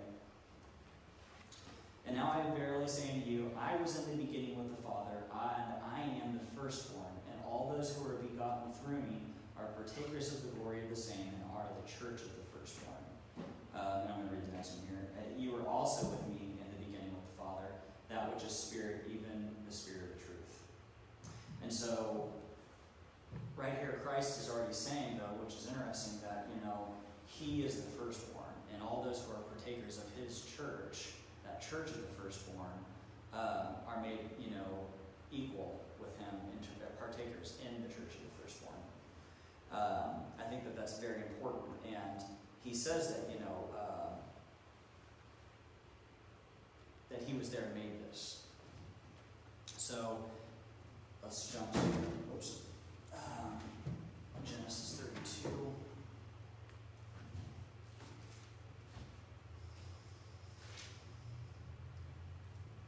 And so this is the actual instance here where the covenant's made. And Jacob was left alone, and there wrestled a man with him until the breaking of day. And when he saw that he prevailed not against him, he touched the hollow of his thigh, and the hollow of Jacob's thigh was out of joint, as he wrestled with him. And he said, Let me go, for the day breaketh. And he said, I will not let thee go, except thou bless me. And he said unto him, What is thy name? And he said, Jacob. And he said, Thy name shall be called no more Jacob, but Israel. For as a prince hast thou power with God and with men, and hast prevailed. And Jacob asked him and said, Tell me, I pray thee, thy name. And he said, Wherefore is it that thou dost after my name? And he blessed him there. And Jacob called the name of the place Peniel, for I have seen God face to face, and my life is preserved. So that was always a very mysterious scripture to me growing up, but I always had a very, very big attachment to that, because I wanted to know so bad what that meant. I mean, it's like, okay, it's so obvious that one of the most important covenants is made here, because, this is the one where Jacob becomes Israel. Why would it be so vague? Why in the world would this important of a covenant be that vague? And, it's interesting because Jacob, number one, he knew what he was wrestling for. I mean, why would Jacob wrestle with a random man and ask for a blessing? He knew that who he was wrestling with was a man who could bless him, who had the power and authority to do it, but he also appeared to know what he wanted too, because Jacob already has the blessing of Abraham, so what more could he want than that? I mean, he had the prosperity, he had the land, so what in the world, if it was a selfish means, what would he have been wrestling for? I don't think it was selfish. I think that he saw the opportunity to be that mechanism, that ministry to the earth, and he wanted to be it. He wanted in the game. And so otherwise, I don't see why Christ would have blessed him if it was selfish. Why would Christ and God have honored this covenant, if Jacob was doing something untoward? But then also, I think it's interesting that, whenever Jacob asks him what his name is, it's kind of like who are you to ask me that? I mean, very clearly, whoever he was wrestling was like, okay, you asked, but I'm not gonna, you're not of any sort of position to be asking me that question. And so, we know that it was Jesus Christ that did this, though, because later in Jacob's life, he talks about the angel that saved him from all sin. I don't know of any other angel that could have done that. But also, it talks about in 3rd Nephi, which we're going to get to. I'm going to skip this Genesis 35. It's just God reaffirming the same covenant. There's nothing new. God just basically says, you've got the blessing of Abraham, and you've got this new covenant, I'm going to call it Israel, and that's what that is. But in 3rd Nephi, this is what I think also confirms it, what Christ did. So 9:57.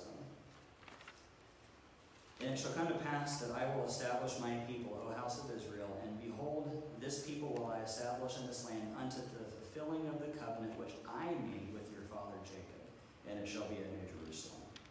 And so here you go. Christ is admitting, I made the covenant with Jacob. He doesn't say Israel, he says Jacob.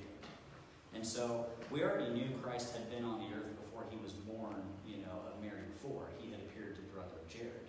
And who knows how many other times he appeared to people. So, but Christ admits to the Nephites, I was there and I made that covenant with Jacob.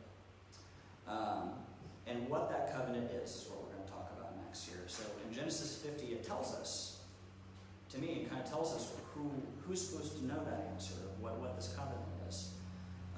So Genesis 50 is a very important scripture because that's the one that Joseph Smith Jr. brought by inspiration. So this is not one in the King James. This is one that is Joseph bringing Moses' translation of Joseph of Egypt's prophecy. It's a very twisted thing about what really Genesis 50 is. But in 27, it says, Thus saith the Lord God of my fathers unto me, a choice seer will I raise up out of the fruit of thy loins, and he shall be esteemed highly among the fruit of thy loins. And unto him I will give commandments that he shall do a work for the fruit of thy loins, his brethren. And he shall bring them to the knowledge of the covenants which I have made with thy fathers. And he shall do whatsoever work I shall command him. And so, if you go further on, it talks about Moses and him taking people out of Egypt. But God tells Joseph, number one, he tells him that this man Moses is going to be out of thy lineage, which is going to be an interesting thing we're going to talk about. But he also says that this man is going to bring to the people the knowledge of the covenants. And so, the covenant first named, in my opinion, is in Exodus. And everybody knows, from Prince of Egypt as well as in Charlton Heston version, Ten Commandments, let my people go, and famous phrase, but they take out a very important part of that scripture. So Exodus 4:22, and thou shalt say unto Pharaoh, Thus saith the Lord, Israel is my son, even my firstborn. And I say unto thee, Let my son go, that he may serve me. And if thou refuse to let him go, I will slay thy son, even thy firstborn. So right here, he says that Israel is the firstborn. He also says, it's not let my people go, period.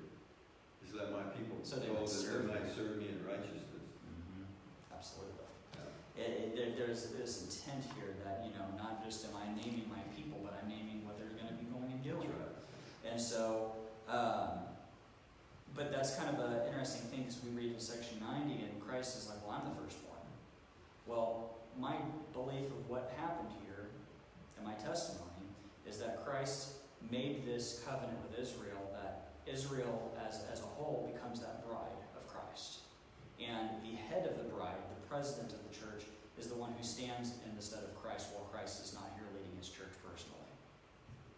And so, it makes a whole lot more sense whenever you talk about, okay, so the church of the firstborn is this church that, we read in the Doctrine and Covenants in section 76 and in section 90 that everybody's going to be saved through. And then you read in Romans 11 and other places where it talks about we're grafted in the house of Israel to be saved. Well, it's the same thing. The church of the firstborn is the house of Israel. And we're all grafted into the house of Israel, spiritually speaking, whenever we're baptized. That's what happens. And so, we're all partakers of the church of the firstborn. I put a few other scriptures up there where God says that. And I think Moses is the most definitive in why I use it, because he also was the one who had the authority to. But in Psalms, Isaiah, Jeremiah, they all also talk about Israel being the firstborn of God. Meaning, he receives the birthright of God, is what it is. which, to clarify one step further, the firstborn, the birthright of God, it officially belongs to Christ. Because it is Christ's job. I think it's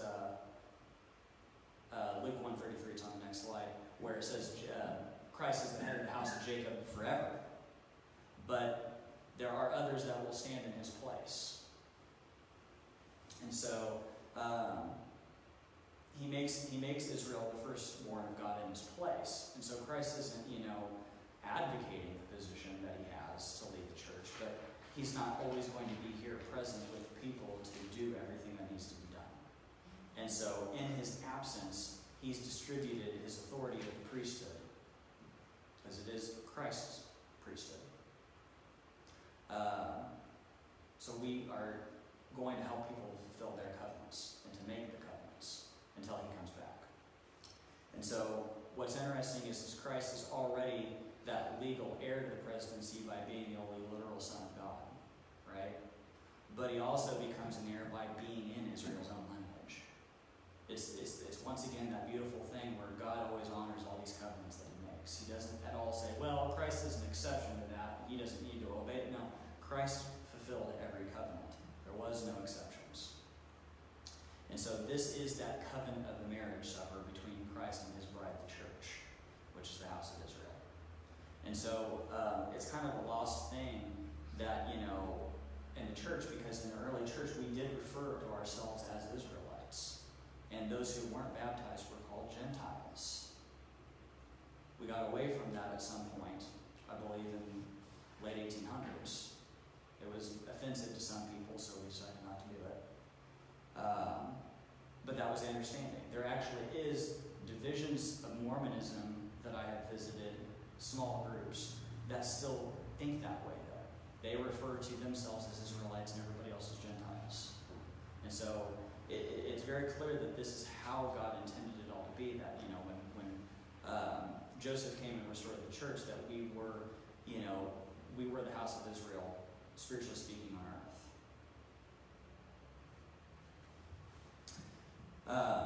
So I've already kind of talked about a little bit Romans 11, we must be grafted, and that is what the explanation is kind of fulfilled with, why is it we're grafted? So, the church of the firstborn is the house of Israel, and that's where we're baptized to.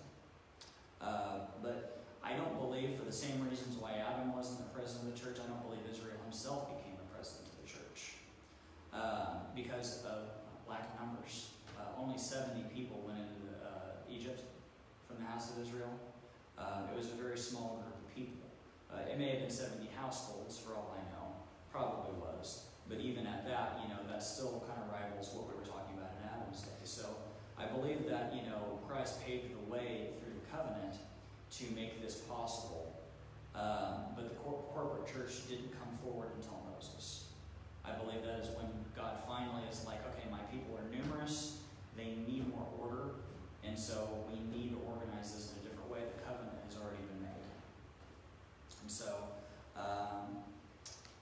before I get there, Ephraim needs to be talked about here, because Ephraim is the true birthright son of Israel. Where we have talked about, Israel being the firstborn of God, there are places where God also says Ephraim is my firstborn, and that's because Ephraim was the firstborn of Israel. And Ephraim has the birthright of Israel. And so that is why there is so much power in the house of Ephraim, and we're going to get into some more scriptures about that now and later.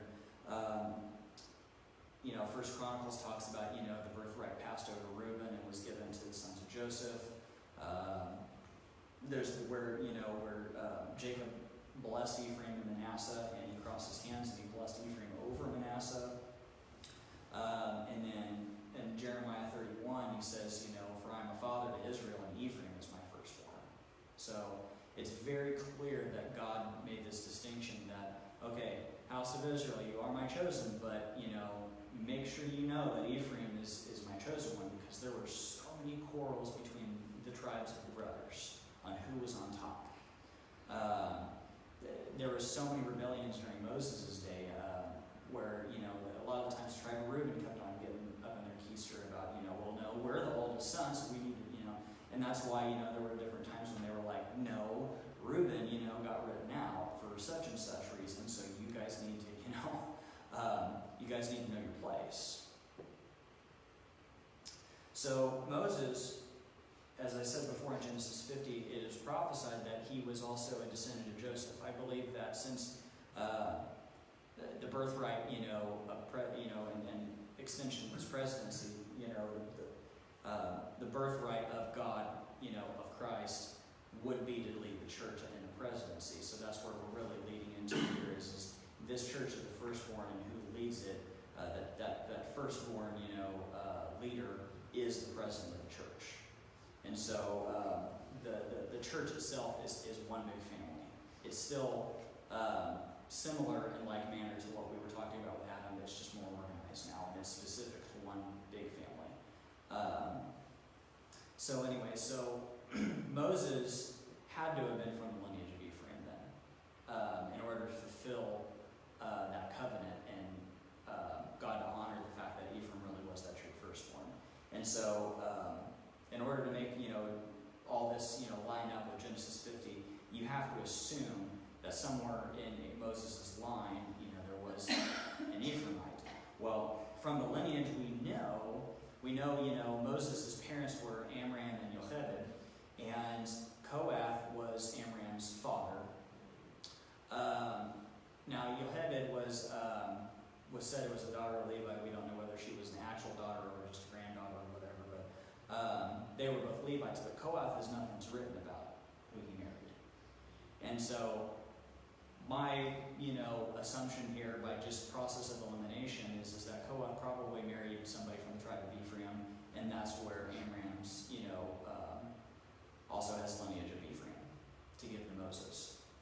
But what's interesting about that is that means that he's got 3/4 blood Levi and about 1/4 blood of Ephraim at best.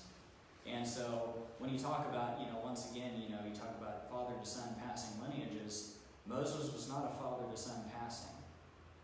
I mean, if Ephraim is supposed to be the true presidency of the church through and through, that's not father to son. That was through a woman. So you get to Christ and you get some of the same sticky situation because Christ's lineage on both sides. I'm really going to talk about up to David here, between Jacob and David, because it's interesting how many different heritages Christ has from David. Because you get Tamar, who was a Canaanite. You get Aminadab, which was a Jew. You get Moabite from Ruth. But what's important is this Ephrathite is that it is called, that First Samuel talks about, because Samuel basically says that Jesse was an Ephrathite, and by translation it either means person of the place of Bethel or Bethlehem actually, or it means daughter of Ephraim. And whenever you combine that with this woman Ephrathah that Hezron married up there, it's really believed that Ephrathah is woman of Ephraim, is what most scholars believe the translation means. And so, Christ himself has blood of Ephraim in him. And that really, makes it to where, by his blood being from Judah and from Ephraim, there's also Levi in there somewhere, I just haven't included it. But that means that, Christ is not only the King of the Kings, but he's also the presidency of the church. He has both lineages of Ephraim and Judah in there, and getting both of those blessings. So, a little bit more on Ephraim. This was something I really wish was in our Doctrine and Covenants. It's in the LDS version. It's in our church history, volume 2, 138 to 39. This was a kind of a question-answer thing that happened. There was a man by the name of Elias Higsby who was asking Joseph Jr. on some of the translations or interpretations of Isaiah. And so he asked him, who's the stem, who's the rod, and who's the root of Jesse? What does this mean in Isaiah? I don't get this. And so Joseph, under the influence of the Spirit, answered him. He says, the stem of Jesse is, verily thus saith the Lord, is Christ. And then the rod was, behold, thus saith the Lord, is the servant in the hands of Christ, who is partly a descendant of Jesse as well as of Ephraim. or the house of Joseph, on whom there is laid much power. And the root of Jesse is, behold, thus saith the Lord, it is a descendant of Jesse as well as of Joseph, unto whom rightly belong the priesthood and the keys of the kingdom for an ensign and for the gathering of my people in the last days. So, monumentally huge, thing for us in our understanding of the tribes right now. And then he goes further, and there's another Isaiah scripture. He says, well, what does it mean by put on thy strength, O Zion? He said, he had reference to those whom God should call in the last days, who should hold the power of the priesthood to bring again Zion and the redemption of Israel. And to put on her strength is to put on the authority of the priesthood, which she, Zion, has the right to by lineage, also to return to the power which she had lost. So, all of this is telling us that, the priesthood that was restored to us and by Joseph Jr. through, the angel, is all for the purposes of building Zion. And it has been by the proper lineage of Ephraim, and that is who has the true power and authority of the priesthood. And so the Melchizedek priesthood itself is the right of the tribe of Ephraim, whereas the right of the Aaronic priesthood comes from the tribe of Levi.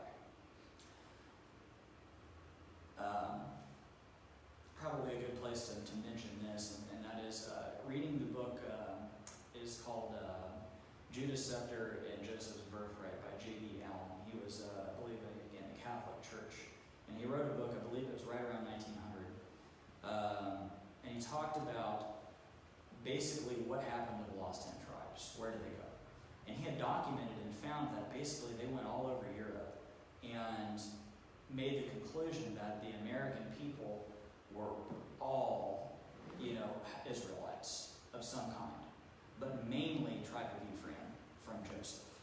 That Joseph's blessing really lived in North and South America, and that was the true inheritance that was meant for the tribe of Joseph, being the birthright son.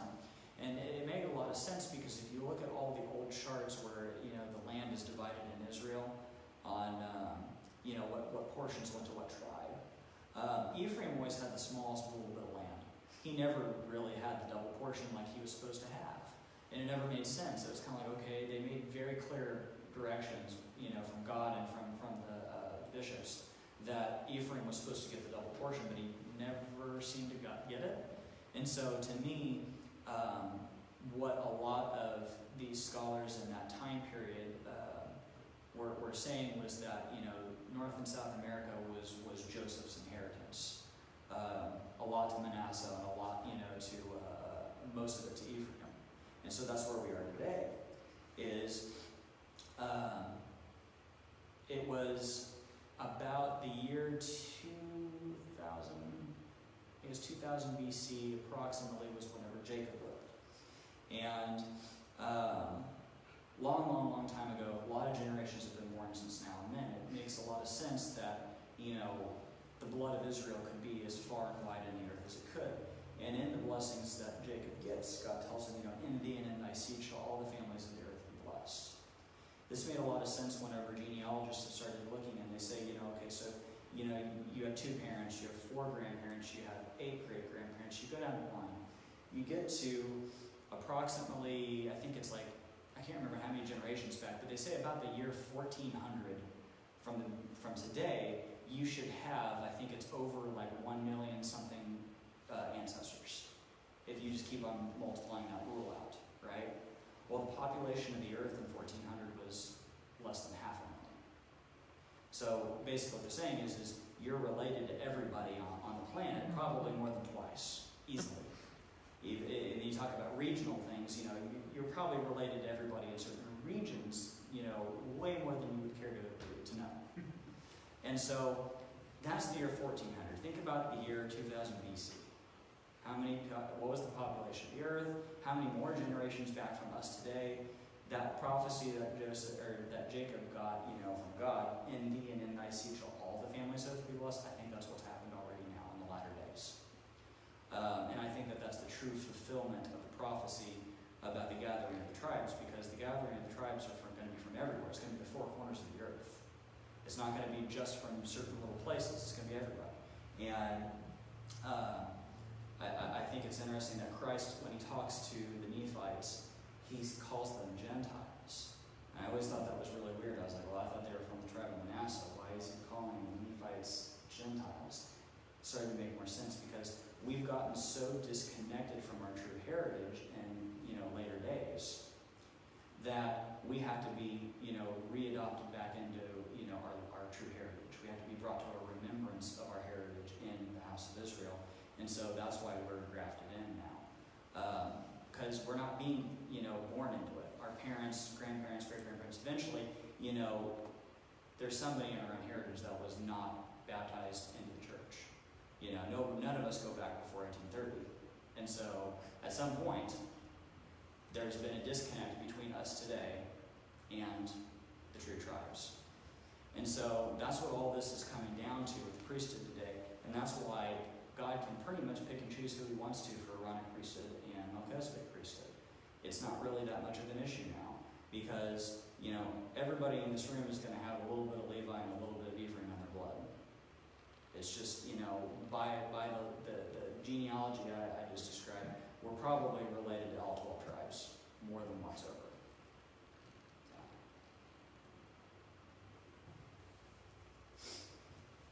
So, Joseph Jr. was one that, they say one like unto Moses. I always kind of contemplated that phrase, and so, the only thing is I can really point to that is they were heirs to the presidency by being the lineage of Ephraim, and they were also the only ones who were the choice seers. The choice seer was one that also we never really defined, did we? What I believe makes them choice seers is probably the fact that they were the only ones who were the president of the high priesthood by the Melchizedek priesthood and also held the Urim and Thummim, which made them also literal descendants of Aaron. So a lot of people don't really think about that, but through the line of Joseph Smith Jr., they had to have been literal descendants of Aaron. Because we remember the blessing of Levi, the Urim and the Thummim shall always be with thee. And then in Mosiah, it talks about how anybody who is to use the Urim and Thummim to look in them unrighteously, they'll die. And so for me, it kind of is like, well, seeing that Joseph Smith Jr. is still alive and used it properly, he's got to be a literal descendant of Aaron also. I think that's very interesting. Well, and that, yeah, right, and that would have also included all of the Calvary. Section 8 there is in that. And so, we've been around these literal descendants of Aaron before, and probably never really realized it. And there's a lot more in the earth than we really realize it. And I don't think that at all devalues what has been brought forward about Bishop Romer either. I think that actually brings even more significance to it because God specifically picked him out to be the chosen, literal descendant that would be appointed to be an Aaronic high priest.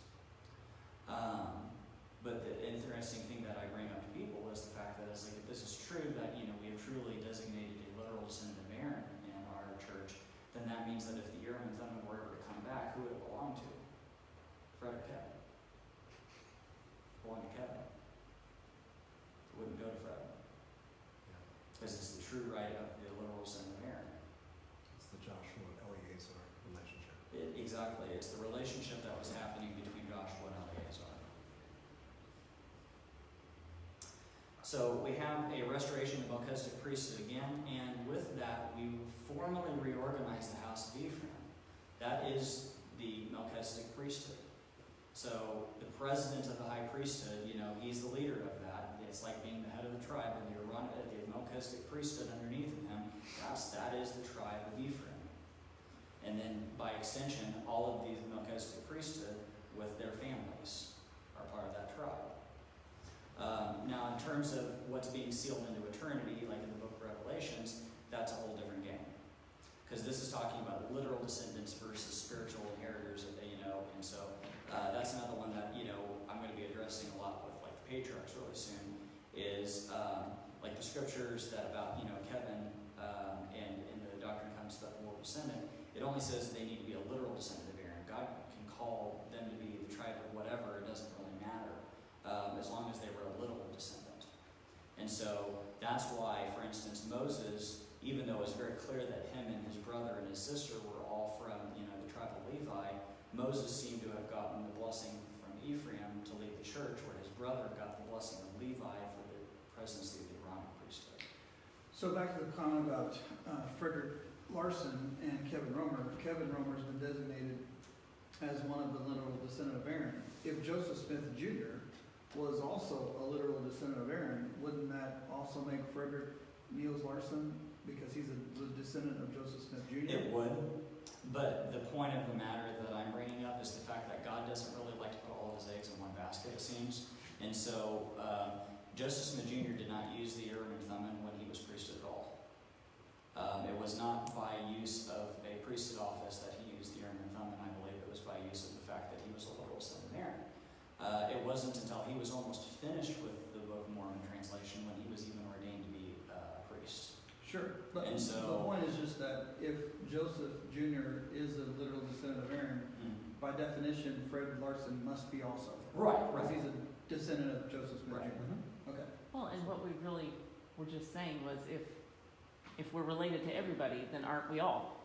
And so To some degree. To some why would degree. it matter? Or why, like, it's almost like a participant award at that point. You know, well, you are too, and you are too, and you are too. Right. So, Which is, and that's why I got, really upset when the church started saying, like, well, you guys shouldn't really be, bragging about, what tribe you're from and this and that, and that got favoritism. So the patriarchs are going to be discouraged on bringing lineage because it seems to cause contention and pride among the saints and this and that. And it's kind of like, okay, but really in the end, it's like what you said, it's like everybody's about the same. and if you're not literal, you could be grafted in anyway. So, Right. Spiritual. That's the most important. Spiritual jump over. Right.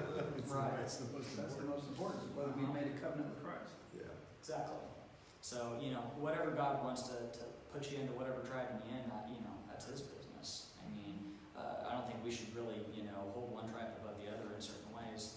The spiritual ending part of it. Now, today, obviously, we look at the fact that Ephraim has a very, very special role.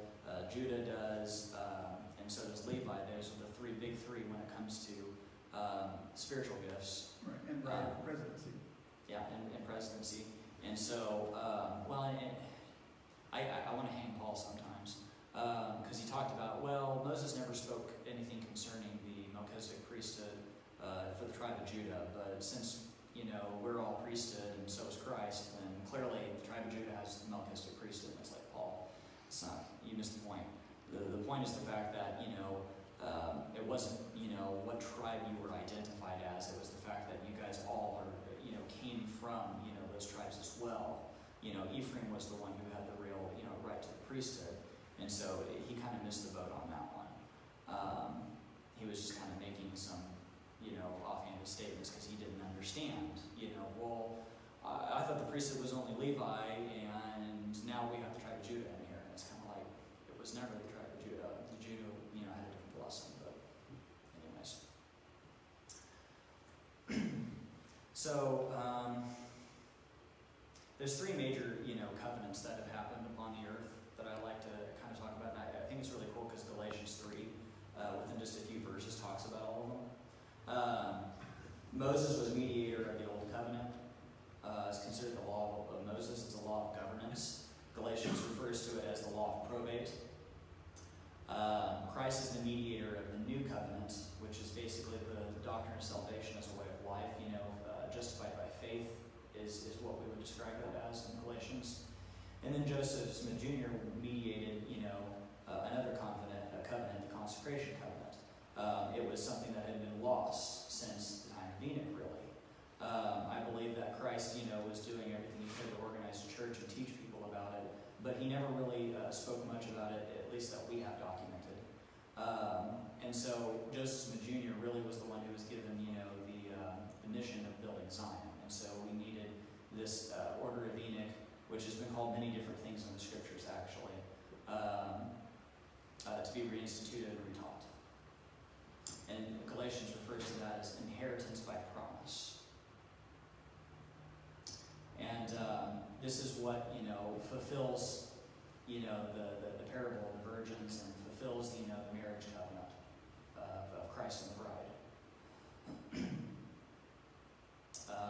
I like to talk about, the interpretations of Christ's name. Because the name Christ, we know, is it's a Greek word for to anoint or consecrate. It all has to do with pouring oil is what it has to do with. And so I think it's interesting that that's like the most literal interpretation of all those words: anoint, consecrate, Messiah, and Christ. It's all means the application of oil. And of course, oil to that culture is a symbol of prosperity and life. And so if you take that understanding, then that means that Christ's name, literally Jesus Christ, means salvation by consecration.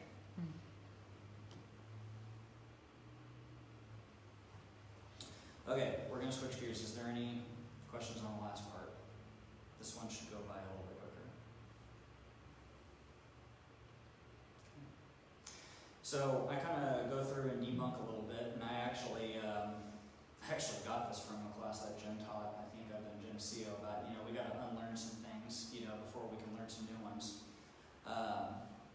And so law and doctrine, get talked and thrown around a lot in the restoration branches. I can't tell you how many times I heard certain laws and doctrines, and I'm like, I've never read that in scriptures. But they love to throw those laws on there, like, well, God's law is this and God's doctrine is this. And it's like, I've never read that. So the definitions of laws and doctrines are important to know. So a law is a rule, particularly an established or permanent rule, prescribed by a supreme power of a state to its subjects for the regulating of their actions, particularly their social actions. Whereas doctrine is, in a general sense, what is taught. Hence, a principle or position in any science, whatever is laid down as true by an instructor or master. And in this case, when we're talking about church doctrine, it's what has been laid down by God. It is the doctrine of Christ's gospel. It's immovable. It's that type of truth that has no debate. It's solid. And so, whereas a law is more flexible, it's for the governing of social actions with each other. And so laws, there has to be that spirit of the law, and obviously it can't contradict gospel, it can't contradict doctrine, but its intention is that we kind of have some guidelines and we kind of know what we should be doing, but it's not supposed to be beating us over the head. God, Christ said, that the letter of the law killeth. But doctrine, is not flexible at all. It's very immovable points of gospel and theology. Jesus Christ is the Son of God. That is doctrine. It is immovable. You can't change that. It isn't a law. It's not anything you can, debate or argue. There is no letter or spirit to it, is what I mean. History is another one, and General Conference resolutions. I can't tell you how many times I've had to, bring that up, and that history is not anything to do with doctrine, and just because it was done some way in history doesn't mean it has to be done again that way. It's only a description of what has happened, and not a prescription of what should happen. And God has never used his people the same way twice. He has done things in types and shadows, but a type and a shadow is a likeness of something. It is not the exact thing. General Conference resolutions are also not doctrine. Joseph Smith III defined the church as a theocratic democracy. So the theocratic law is our doctrine defined by the standard books. The democratic law is where we govern ourselves by our legislation. So it can help us establish, laws of how to govern ourselves, but it doesn't at all in any way whatsoever supersede our theocratic law of scriptures. And so whenever people go down this road of, well, the GCR say this, this, and this, and it's like, okay, but that still does mean nothing in the effect of what the scriptures say. Especially since so many of them contradict scripture. And many of the GCRs contradict each other, exactly. Although with the Remnant Church, we removed a lot of those.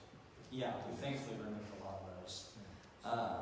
But I just remember, being in the conference of branches, and it's like I had to carry my general conference resolutions with my scriptures. That's right. I mean, you never knew when you were going to get into a debate. Well, this GCR says we can't do this because this, and this, and it's just like, oh my gosh.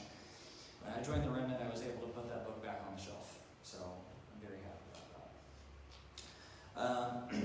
These terms are the ones that get thrown around a lot about presidency. Lineage, progenitor, seed, and birthright. Now, lineage is the one that most people throw around.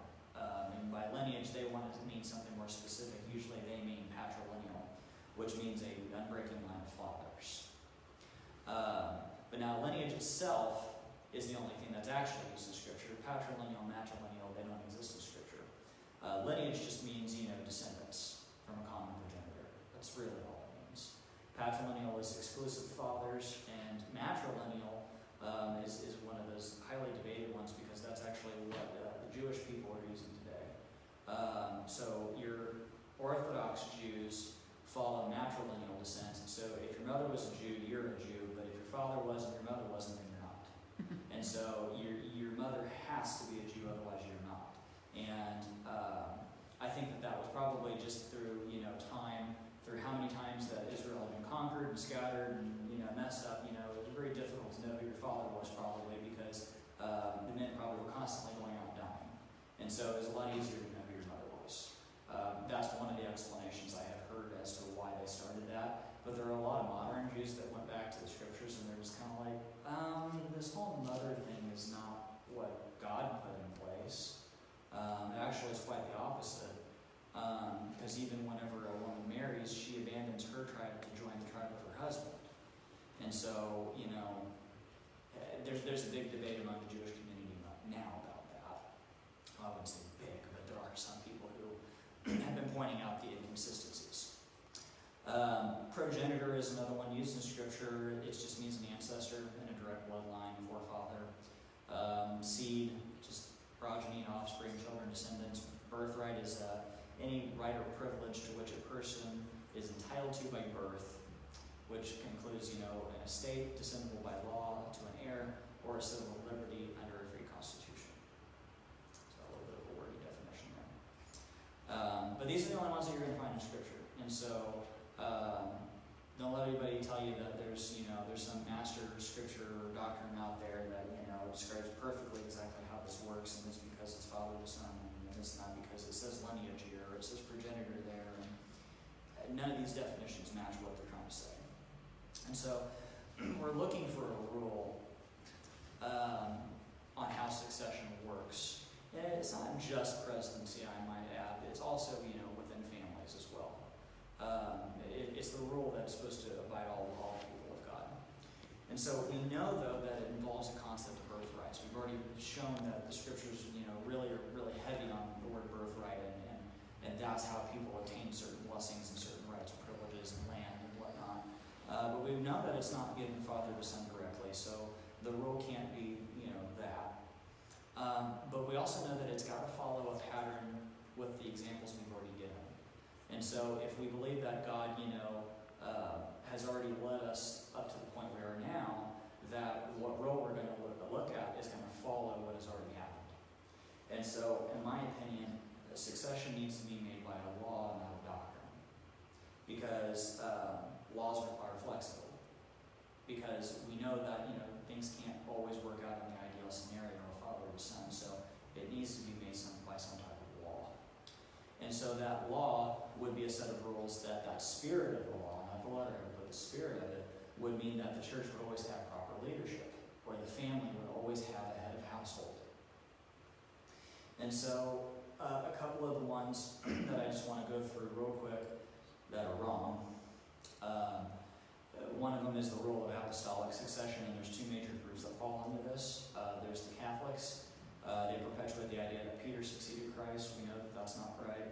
A lot of the churches, after Christ's day, were trying to fight, the Roman Empire whenever they were starting to come up with their own ideas and institute the Catholicism, and they were trying to come up with, like, for instance, the perpetual virginity of Mary, to say that, well, James wasn't really Christ's brother. That was Joseph from another marriage. And so James really wasn't Jesus' brother, and so therefore, you can't talk about this whole succession thing in terms of, lineage. Well, there actually was a church in Ethiopia. Ethiopia was one of the last holdouts for the primitive Christian church. And they wrote and basically were like, we don't know why Rome is telling everybody that Mary was still a virgin, because her and Joseph had several kids together, including James and Jude. So we don't know what's up. So I think Bishop Kelly wrote about that instance in his book, Presidency and Priesthood. It's kind of an interesting read. But then the Latter-day Saint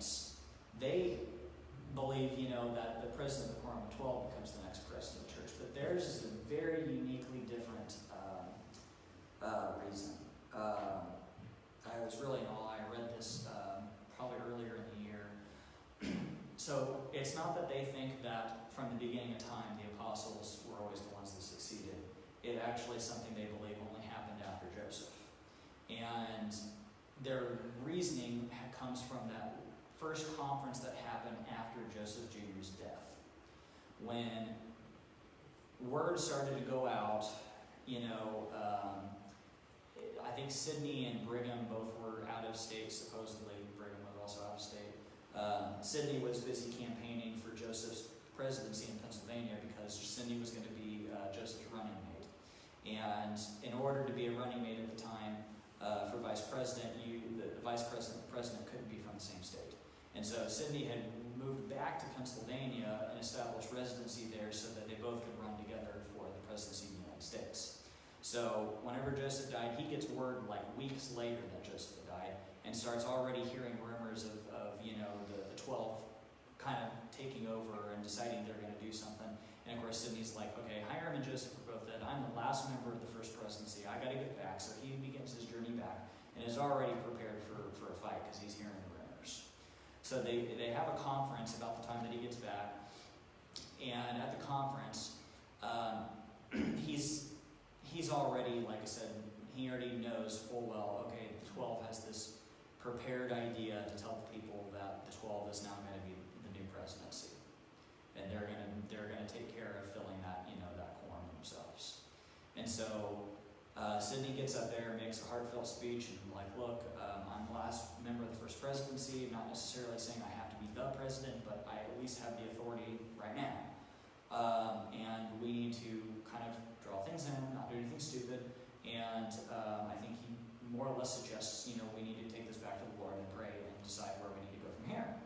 And so then he sits down, and then Brigham gets up and makes this bleeding heart speech about, well, Joseph came to us in the Council of 50, which, mind you, Council of 50 is something that we can't even verify existed. The LDS have supposed documents that it existed. It's this secret quorum that Joseph instituted because they were going to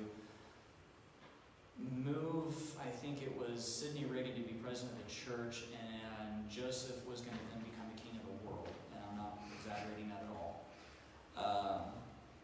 And so... It's a convenient document. Oh, it's, yeah. So the Council of 50 is this weird secret thing that the LDS, another one of those Masonic, odd things. But so Brigham tells him, well, Joseph came to the 12 apostles in the Council of 50, and he told us that he was going to give us the keys of the kingdom when he left. And we know Brother Joseph is just so irreplaceable. He was such a magnificent man. And we think it would be such a selfish thing to assume that any man could replace him. So that's why it's been the keys of the kingdom have been distributed to the 12 men instead of one person.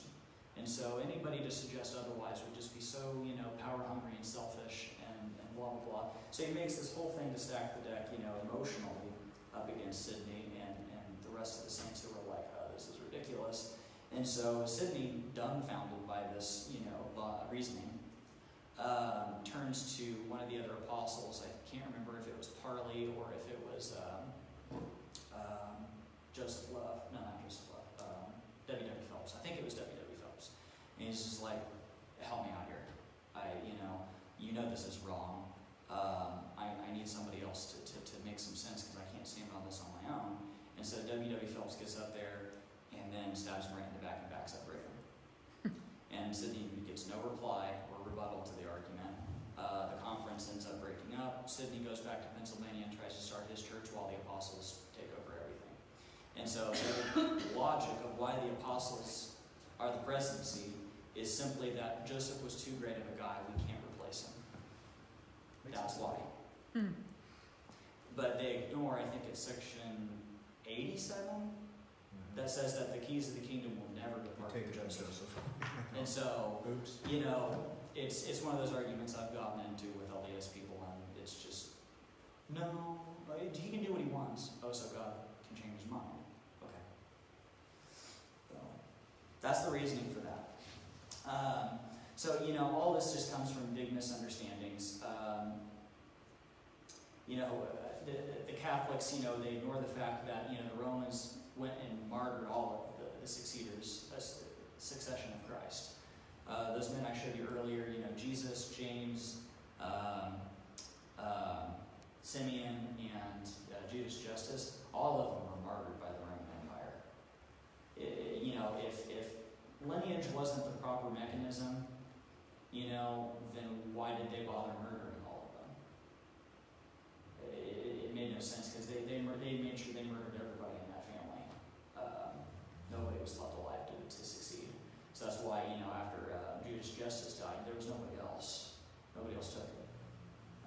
Mainly because I think everybody was scared. There probably wasn't a whole lot of people left, But the same thing happened in 1844. It's kind of like, okay, so why, I laugh at my words here, all the creditable men of the Smith family. Because Hiram and Joseph both, were martyred. A lot of people forget that the next oldest brother was also martyred. Samuel Smith, the third son, was riding into town as soon as he had heard that his brothers had been killed, and he sustained a leg injury escaping what he thought was the mob whenever they were leaving Carthage. And I think he made a goofy turn on the horse or something like that, and he just ended up, hurting his leg. Rides back, and this is documented history. I won't say it's true or not, but there's a conspiracy where Willard Richards attended Samuel Smith in his wound, and Samuel Smith kept on getting worse, but not from his leg. And Lucy Mack and Samuel, in their own words, believed that Willard Richards was poisoned. And was he a member of the Quorum of 12 at the time? Samuel? No, Richards. The one who was attending to him. I don't know if Willard Richards was an apostle or not. Okay. But it's important to know that Willard Richards was Brigham Young's first cousin. So Either way. So Willard Richards, was attending him, and there were several people who wrote and believed that he was being poisoned by Willard. Willard was also the last man in the room when Joseph and Hiram were killed, and Willard Richards also was the one who prepared and embalmed the bodies and refused to let anybody in the family see them until he had prepared them. So, you guys can take whatever conspiracy out of that you want to. Was But he it's an actual medical doctor? He was. Yeah, Willard Richards. But it was just, it's very conspicuous that he had his hand in, Right. 3 of the Smith family's deaths. It's just very odd. There's a whole other class. Right. There's a whole other class on the conspiracy of it, but basically I'll just say, I really wish that, we could remove our section 113, which is Willard Richards' testimony about how they died. I really don't like it. It's a recitation of what didn't happen. Basically, yeah, I wish we could remove it. So anyway, no, the Thomas B. Marsh thing, I'm not going to read that, it's not really important. Wait a minute, go back again. Go back, yeah.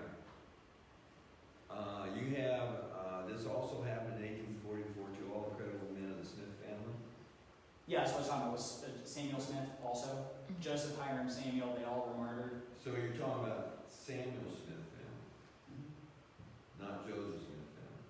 No, it's Joseph Jr., Hiram Smith, and Samuel Smith, who's the third brother.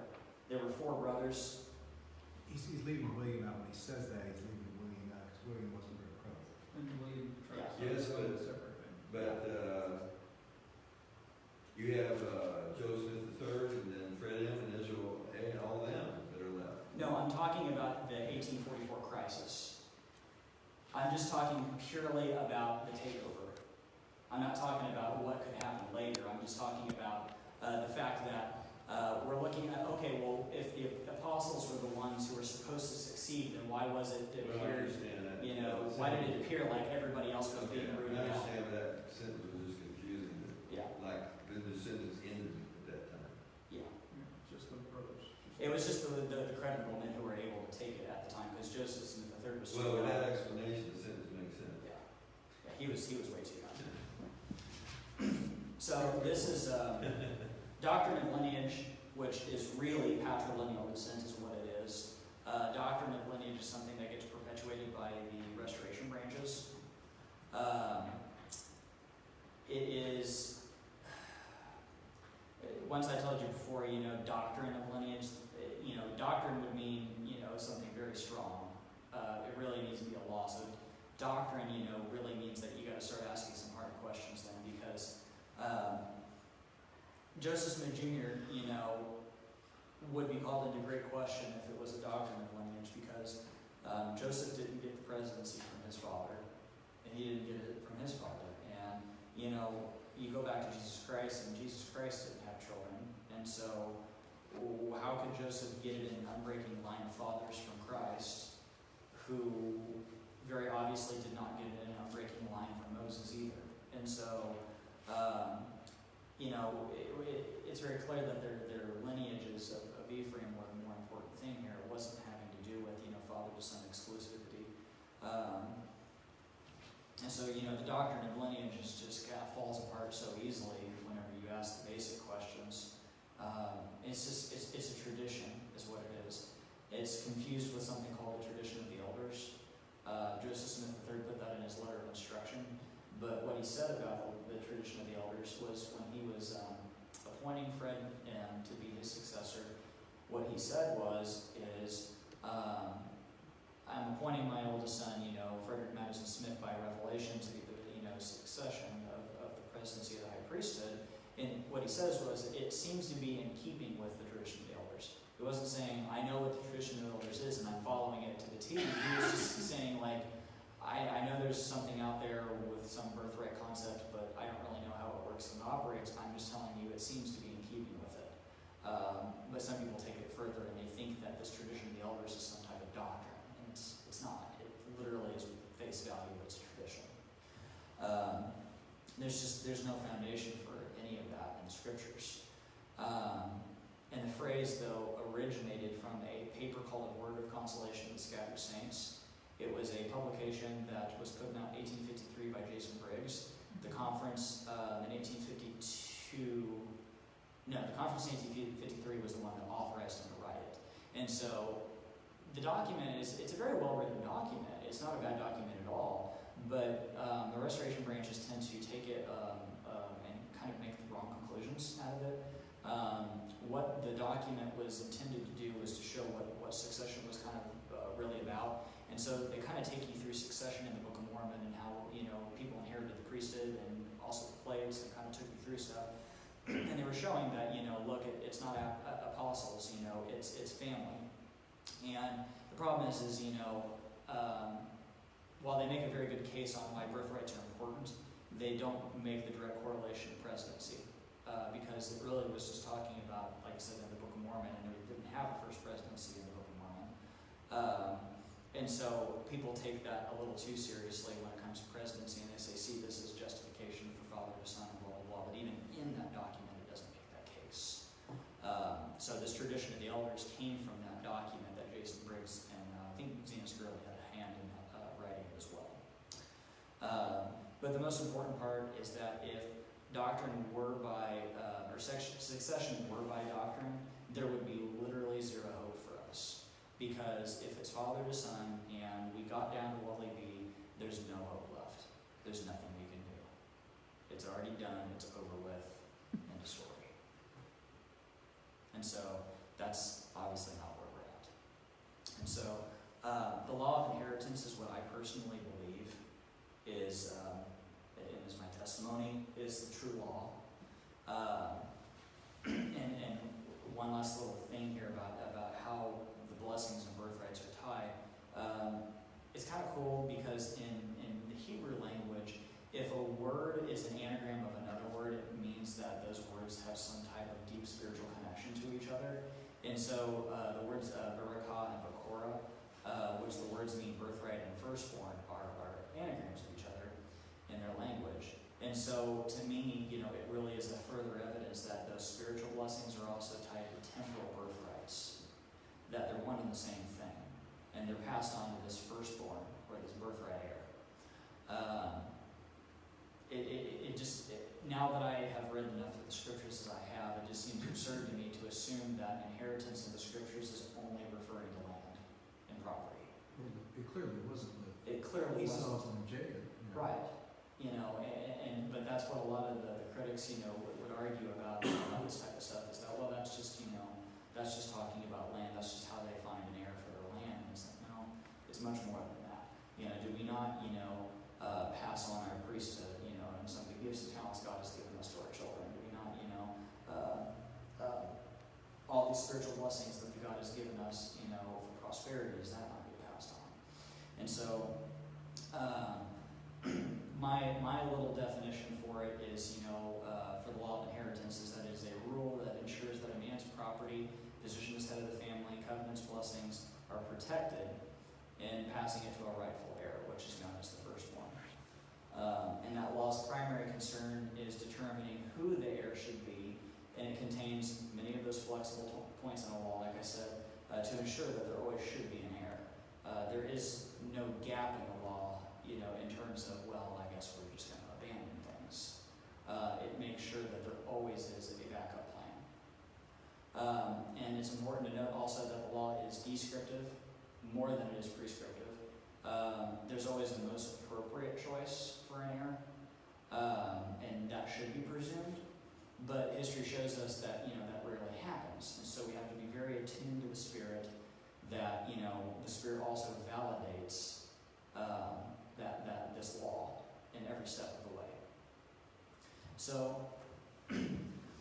the rule that Moses kind of institutes at first is just that the eldest son receives the birthright and the blessings of his father when the father passes away, and the younger sons get a single portion rather than the double portion. Now what happens in Numbers 27 is there is a family of girls that come forward, and they are the daughters of a man named Zehoshaphat, and they were from the tribe of Manasseh, and they said, look, we've tended to our father's land all of our lives, and our father just passed away, but our father had no sons. You just said that the sons are the ones who inherit, the land and the blessings and everything like that, but our father has nobody to give it to them. Us as his daughters, kind of believe that since we've maintained it all this time, that we should have some blessing here. What do you say? And Moses says, okay, let me go pray about this. So Moses goes to God, and God says, these daughters have spoken well, and here is the expansion of the law, and he gives them this law of inheritance here. And so, I bullet pointed it for you so it's a little easier to read. And so if a man passes away and there are no sons, then his daughters can receive that inheritance, but they must marry within the tribe. So the new husband would receive the birthright of that wife's father. That's the first rule that he gave them. So whenever he went back to those daughters, it was a whole of that, he said, yes, you can inherit the land, but you must marry within the tribe. And the reason for this is because you can't shift blessings from tribe to tribe. And all the blessings, all the land has to stay within the tribe. Otherwise, you would have seen those land maps of tribes, it would have been shifting all the time. They never would have stayed the same. But so she didn't really inherit it, just to be clear. what's that? They didn't actually inherit their father's property. They did. If they had divorced, it would have been his, not hers. Isn't it saying she had to marry a man so that it was actually then given to that person, not actually her? Well, but it would be to her posterity. Just saying. That's about the same. It's the same. It's still the same. It's implying that the whole head of household stuff, though. It's the fact that it's like, yes, it's given to her husband, but she gets it through her husband. She still has it, but because the fact that a tribe is inherited through your husband or through the father, if you allow women to continue the tribe whatever they were born as, then like I said, all of the tribal inheritances would never be the same. They would change overnight every day. And God, is basically like, no, the blessing of Abraham is done with the house of Israel, the 12 princes, and so therefore the 12 get the 12 blessings. And so,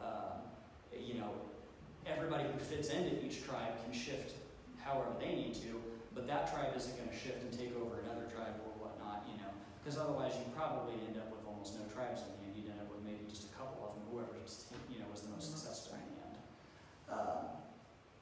Because that's just how enterprise works. Whoever was going to be the most successful was going to utilize the land the best, and would have taken over. And so that's not how God intended it, though. But what happened was is each one of these women went and married somebody within their tribe and came back, and Moses gave them their land and said, the land of your father is rightfully yours. And so each one of them got it. And we're going to get into another instance of this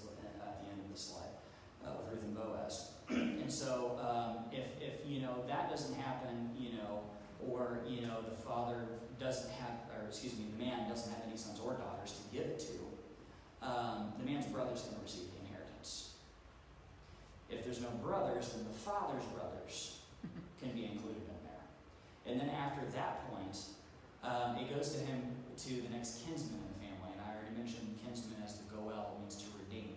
And in this sense of it, not the avenging goel, but the kinsman goel, this one just merely means it was the nearest male relative alive and willing to act upon it. And so that's where we get to Ruth and Boaz, which is one of the most clean-cut, versions of this law being used. So, Naomi's son, well, all her sons, died. Ruth being married to one of them, in normal Levitic law, she would have been married to another brother, so that way the land would have been kept in the family. But seeing that, nobody was left, it was just Naomi and Ruth. And Naomi wasn't even of the tribe of Israel. She would have been married then as well. And so she was worried that her land would end up being forfeit to just the general tribe or somebody else or whatnot. And so that was where the situation with Ruth became such a concern, because the only way that she would be able to pass on the inheritance to Ruth rightfully would be that Ruth would marry somebody within the tribe, but not just somebody within the tribe, but somebody close. And so whenever Ruth was gleaning in Boaz's fields and Naomi got all excited, she was like, hey, he's one of my kinsmen. He's somebody that you could marry, and I could give the land to Boaz, and we would all be fine. So then Ruth goes and makes her funny little bedsheet proposal. I never really understood what that was about, where she puts the bedsheet over her head and everything like that. The important part about it is Boaz says, okay, cool, but there is actually somebody in closer relation to Naomi's family than me. We got to go check with him first. So they go to that kinsman and like, hey, here's Ruth. She's got a bunch of land that can be given to her and whoever she marries. Are you interested? And the closer kinsman's like, no. And so he passes up that right, and then Boaz is able to marry Ruth. And so then not only does Boaz get his father's whatever inheritance he has for him, but then Boaz gets Naomi's inheritance that she got from her husband as well. And so that's how that that ended up working with the law. And so that goes through all the channels. That goes all the way down to that kinsman clause, the very last one. And this has happened, presumably several times through history. I mean, this is just, like I said, the most well-documented one. And it's really great because, Ruth and Boaz also are, Christ's ancestors. And so, very, very interesting example. So a few more of the rules in this inheritance that are in other places, but we've already kind of touched on this a slight bit. So the sons of a wife outside of the covenant come after the sons of the covenant wives. But still in order of their birth, just the non-covenant offspring were considered hers, is what the rule is. So you have the examples of Isaac and Ishmael, the sons of Jacob, that happened, which we're going to get into. In Galatians 4:22-31 kind of talks about this a little bit. It talks about the bondwoman and the free woman, and how they're considered one after the other. And I really think that whenever it's talking about that, I don't really think it's talking about necessarily like slave and free woman. I think it's more talking about those who are in the covenant and out, those who are bonded by by the earth, and those who are free in the covenant. And so I think that's one of the better places to look for the scripture, should I say, that explains it. But then also we know that the birthright can be voluntarily abandoned, and so there's many different examples of this. Let's see, Genesis. So it can be renounced or passed before the fathers passed away, and that's like the example of Esau and Jacob. Esau voluntarily gave that blessing up to his brother. And so once came time for the blessings to be passed out by Isaac before his death, there was nothing Esau could do. He renounced it, and therefore it was done. Now Jacob still tried to quote unquote take it from him, but honestly, my personal belief is if Jacob had actually been more patient and faithful, I think that when Isaac would have reached his hands out to bless Esau, I don't think God would have allowed him to pass on the Abrahamic blessing to him. While Jacob still received the blessing, and I think that was God's intention, because it's kind of like, well, it's God really giving the blessing. It's not really Isaac here. The fact that God honored it the way he did is evidence of the fact that it was really Jacob's to begin with. And so I don't think that God would have allowed Isaac to give it to Esau unrighteously.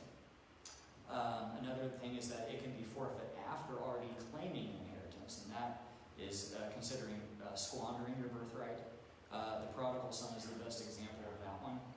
And so with the prodigal son, what's significant about the prodigal son is that whenever the prodigal son returned, the older brother gets upset. And, whenever the father goes to the older brother and is like, why are you upset? Well, you did all this wonderful stuff for my brother, kind of thing. You never did this for me. And he's like, well, you were the faithful one. But he says to the older brother, all that I have is thine. And that's what we got to remember about this story, is that, he was not at all coming down or giving the younger brother something greater than the older brother. What he was really doing is he was just rejoicing that he came back, but that inheritance was now gone. He's now a ward of his brother. He would have been something like a ward of his brother, under his responsibility, because his brother would have been, he would have been head of the household after his father passed. And so the fact that his younger brother took that inheritance and squandered it means that there's no more to give him. All that man had left went to that older brother. And so Which would have been twice as much as what the younger brother got to begin with. right, exactly. It had been twice as much. And so, it's, I look at a lot of this correlation with what has happened with, our parent church, the blessings that they've squandered. And it gets kind of scary, whenever you really consider, the implications of the land they're selling, and, what we need to be doing, building communities and buying land all over the place. If, these people squander their inheritance and they don't at all, try to reclaim anything, they're not going to get an inheritance. It doesn't mean that God won't save them in the kingdom, but they won't have an inheritance. I don't necessarily know how that will be reconciled. I think the church itself will, but the people involved, because the Doctrine and Covenants says will gain back the land. Well, those who are righteous, yes. Yeah, right. I just mean like the instance of the prodigal son. That's right. Yeah, because he won't have anything. And so the whole reason why forfeiting is such a bad thing is because, while a man is still alive, he's the head of the household. It's his duty to lead the family. Whether he wants to be or not. Whether it wants to be or not. And so whenever, you forfeit, it also excludes your genealogy. It doesn't mean that, just you're losing out, but your genealogy loses out. It's kind of a dishonor to the family. And so 1 Chronicles 5:1 points that out and says that, even though that Reuben was the firstborn son of Israel, he, was unrighteous, and therefore his blessing was taken from him and given to somebody else, and the birthright shall no longer be reckoned after the tribe of Reuben. It's not just Reuben that loses, that's the whole tribe of Reuben that lost out. And so that's the danger of it, is you can be lazy, but you're not just punishing yourself, you're also punishing your children. So, I guess, let me just go through this one real quickly, because you asked about how is it, about Judah, because he wasn't the oldest, but he seemed to get certain blessings. And the more important one is how is it in the world that Ephraim all the way down there, how does he get the blessing, over everybody else above him? Well, pretty much everybody above Ephraim had committed some really terrible act of sin. Really, really horrible. Reuben, he ended up sleeping with one of his father's concubines. I believe it was Bilhah. He tried to conceive a child with her and was unsuccessful and was found out. It was a sign of usurpation of authority, is what it was, because if he was able to conceive a child with his father's concubine, then it would have promoted him above his own father, And so I don't really understand how the cultural implication of that is, but that's how it is in the culture back then. And so it was, seen as really heinous what he did. Not just that he slept with somebody, but that he was trying to take over his father's authority. So then Simeon and Levi, they got really mad whenever their sister got married off, and they went and killed an entire kingdom of people. I don't know if you guys read about that one, but they got in huge trouble with Jacob on that one. Judah ended up refusing to give Tamar one of his sons after Tamar's husband, Judah's son, passed away. By law, Judah is required to give her another one of his sons in marriage, so that way she's not a ruined woman. And so she's supposed to continue in the family, and everything, and he was refusing to do it. And so Tamar ended up tricking him into sleeping with her, and she conceived a child, and once again, that's actually the lineage of Christ through that Tamar and Judah. But Judah, in the end, repented of it. He knew how horrible thing that he was to deny her what was hers. But all the same, Judah still had committed something, pretty heinous. So then you go down through Bilhah and Zilpah, which the four sons by them are all outside of the covenant. And so Dan, he's not even written in the blessings of Revelation. He's actually written out. It's believed that his tribe had become so idolatrous in the time of the kings that God had just written them completely out of a blessing altogether. And their tribe is just absorbed into all the other tribes. Dan is just, it just became such a tribe known for trouble.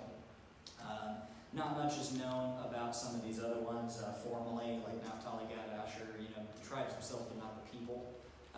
Issachar and Zebulun, same way. And then you get all the way down to, Joseph and Ephraim, Manasseh and Benjamin, and we know a lot more about them. But what's interesting is when you rearrange the birthright order to what I had described before, where the sons inside the covenant come before the sons outside the covenant, it actually rearranges, like I said, the whole birth order. And so Ephraim and Manasseh, of course, are replaced. Joseph, and then I didn't include Dan because he doesn't get a birthright. Ephraim actually ends up being number 7 in the birthright order instead of number 11. And so that's being a very significant spiritual number. Also, less people to have to pass over for the birthright blessing. So I always found that one to be very interesting.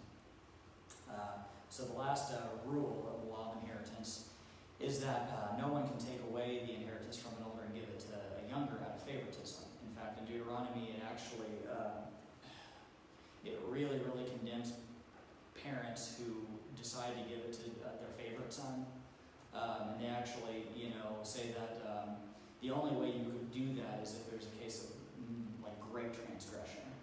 And in that case, they even say that you're supposed to take them out and stone them, which I fathom doing to your own children. But it happened. But once the transgression had occurred, though, you can't reclaim the right to the inheritance once again. And so, you get all these other people. Laman and Lemuel have a really, really great example of that.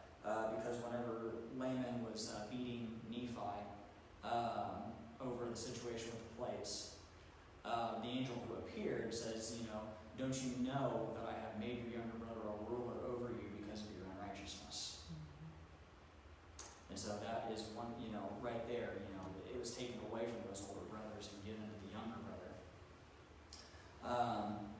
There's a really important revelation I want to read here that was given to Jason Briggs. Now, Jason Briggs was very, very adamant about waiting for Joseph Smith III before reconstituting the first presidency.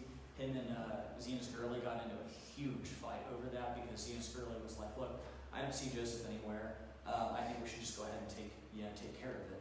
Which arguably could have been done by the law of inheritance because it would have been, whoever was ready, willing, able, to be there. But at any rate, it happened the way it did. Now, Jason was given a revelation, and I think this is in 1851. Yes, it was given in 1851, so before they even started the reorganization process formally, Jason got this revelation. It says, and because you have asked me in faith concerning William Smith, which is the youngest brother of Joseph and Hiram, this is an answer of the Lord thy God concerning him. I, the Lord, have permitted him to represent the rightful heir to the presidency of the high priesthood of my church, by reason of faith and prayers of his father and his brothers Joseph and Hiram Smith, which came up to me before me in his behalf, and to respect the law of lineage by which the holy priesthood is transmitted in all generations when organized in quorums. And the keys which were taught him by my servant Joseph were of me, that I might prove him therewith. And for this reason I have poured out my spirit through his ministrations according to the integrity of those who received them. But as Esau hath despised his birthright, so has William Smith despised my law, and forfeited that which pertained to him as an apostle and a high priest in my church. So that was mind-blowing when I read it, because it was like, okay, so Joseph Smith III wasn't the prime candidate. He still had a right, he just didn't have the right. Joseph actually designated several people during his time, but it changed relative to the situation, who was able at what time. Joseph Smith III would not have been able to succeed if Joseph Jr. had died, whenever Joseph Smith III was a day old, let alone 14. And so the point was that Joseph was killed. He wasn't supposed to die. He was supposed to live till he was 70, and we were supposed to have Zion. That was the ideal. But Joseph Smith III ended up becoming the ideal scenario because of everyone else's sin, and everyone else couldn't, step in and fill the shoes. So it ended up going to the rightful person in the end anyways. But that revelation is so neat because Jason Briggs was, like I said, he was so adamant that Joseph Smith III, but to hear from him and his own lips that God had told him that William Smith, if he had actually not despised the birthright, he could have been president of the church, and Joseph Smith III never would have been. So it was a fulfilled prophecy in the end that Joseph Smith III really did take it, even though there could have been another alternative. So, to summarize all the rules we just talked about, Joseph Smith III, was asked about, sons succeeding their fathers in priesthood in general, not just presidency. And he says that priesthood depends upon the manner of call by revelation, choice, and ordination. Call, choice, and ordination presumes worthiness, fitness, and qualification. Those are three things that, really have to be taken into account. And why the law of inheritance it's there, but it's the same thing what Joseph Smith III said, like, look, if any of my sons are unworthy, don't pick them. Just because, they happen to be within a certain lineage does not mean that they are worthy, fit, or qualified. And that's the whole reason why Joseph Smith III wasn't ready when his father died, is because he was not, he was not qualified yet. He needed to be older, more mature, and ready for that office. So the law of inheritance has two major points that have the whole spirit of the law wrapped up in them, and that is the willingness and the worthiness. And so the willingness portion is that eligible person using the law of inheritance, and he's willing to take charge of the gifts and responsibilities of that birthright that it has. But then there's also the worthiness, and as that person found without transgression, it has that spiritual temporal ability to take the birthright. And so in terms of any priesthood office, not just the presidency, worthiness can only be determined by revelation, which makes that person God's choice as well as honoring the lineage. So that goal that we have here in the law of inheritance is that that church would always have leadership, that Ephraim's inheritance would always be intact, and that we would never lose the church again. I always try to ask people, it's like, okay, well, we have everything we've ever been needed, in scriptures, and even, a lot of teachings like Joseph III said, any faithful elder can restore every part of the church. What was everybody waiting for? Well, we're waiting on God, we're waiting on God. So God's punishing the church, or are we punishing ourselves? That was the big question I had for people about, we're gonna stand and we're gonna wait. We're not gonna do anything. God doesn't punish the people. He doesn't do that. So we already covered everything on that slide. It's just kind of a really jumbled representation of it. I'm trying to work on a better way of representing it in a chart. But you know, we have Levi in here and Moses and everybody on the left, and Christ in there on the bottom center. And then, you know, at some point, you know, because of the revelations that I had read earlier, Joseph Smith, you know, through his father, were a descendant of Jesse. And so this is the pattern that we have had in the latter days. The red is the presiding patriarch, whereas the blue is the president of the church. And Joseph Smith Sr. was the first presiding patriarch of the church. Upon his death, he designated his son Hiram Smith. Hiram Smith was martyred, and then William Smith, oddly enough, came to the church and petitioned. They in history call him the patriarch petitioner. And he ended up asking and saying, hey, look, I know who I am. I know who my father was. Now, it's funny because he could have easily made a play for the presidency, but he didn't. He made a play for the patriarch. And I never understood why, because he ended up trying to siphon people off and create his own church anyways. And so he ended up surviving as a patriarch of the church for a really short amount of time. It was actually only a few months. He was May of 1845 to October of 1845 was all he lasted as the patriarch, because he was openly preaching against the 12 and creating his own church and everything. And so in 1845, the conference ended up voting him out and expelling him from the church. And the even stranger thing is that in the RLDS tradition, we always actually counted him. And I never quite grasped why, but it makes sense that he was claiming what was technically his, though. He just was fairly unrighteous intentions after he took it.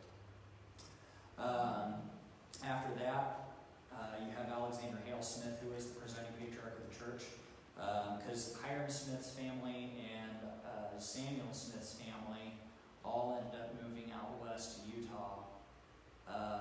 William Smith, since he got removed, nobody in his lineage should have been considered. He was written out of it. Joseph Smith III naturally was president of the church. He can't be president and patriarch.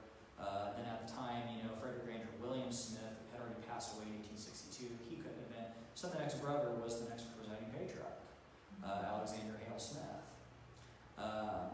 Alexander Hale Smith served until he died, and then his son Frederick Alexander was actually not ready to be the presiding patriarch. So they had a man by the name of Joseph Lambert, who was acting presiding patriarch for 4 years.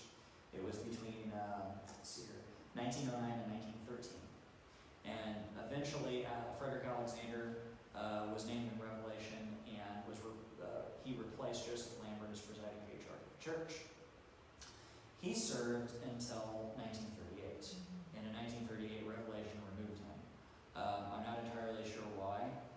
He lived until 1954, so it wasn't that he was extremely old or anything like that and couldn't function. I have reason to believe that there probably was something that God saw in him that unqualified him. Is my belief. I don't have anything to justify that, but if you're going to be removed by a revelation, then God clearly is seeing something that not everybody else is seeing. So when he was removed in 1938, you go down the line. Don Alvin Smith, Joseph George Smith, both of them had passed away by that time. And then you get down to this Arthur M. That's Arthur Marion Smith. Arthur had left a few years earlier and joined the Temple Law movement. And as many attempts had been made to reclaim him to the church, Frederick Madison Smith wrote letters to him and was like, brother, there's no hard feelings, please come back. You have a heritage of the church. He refused. He was going to go. No embarrassment. Huh?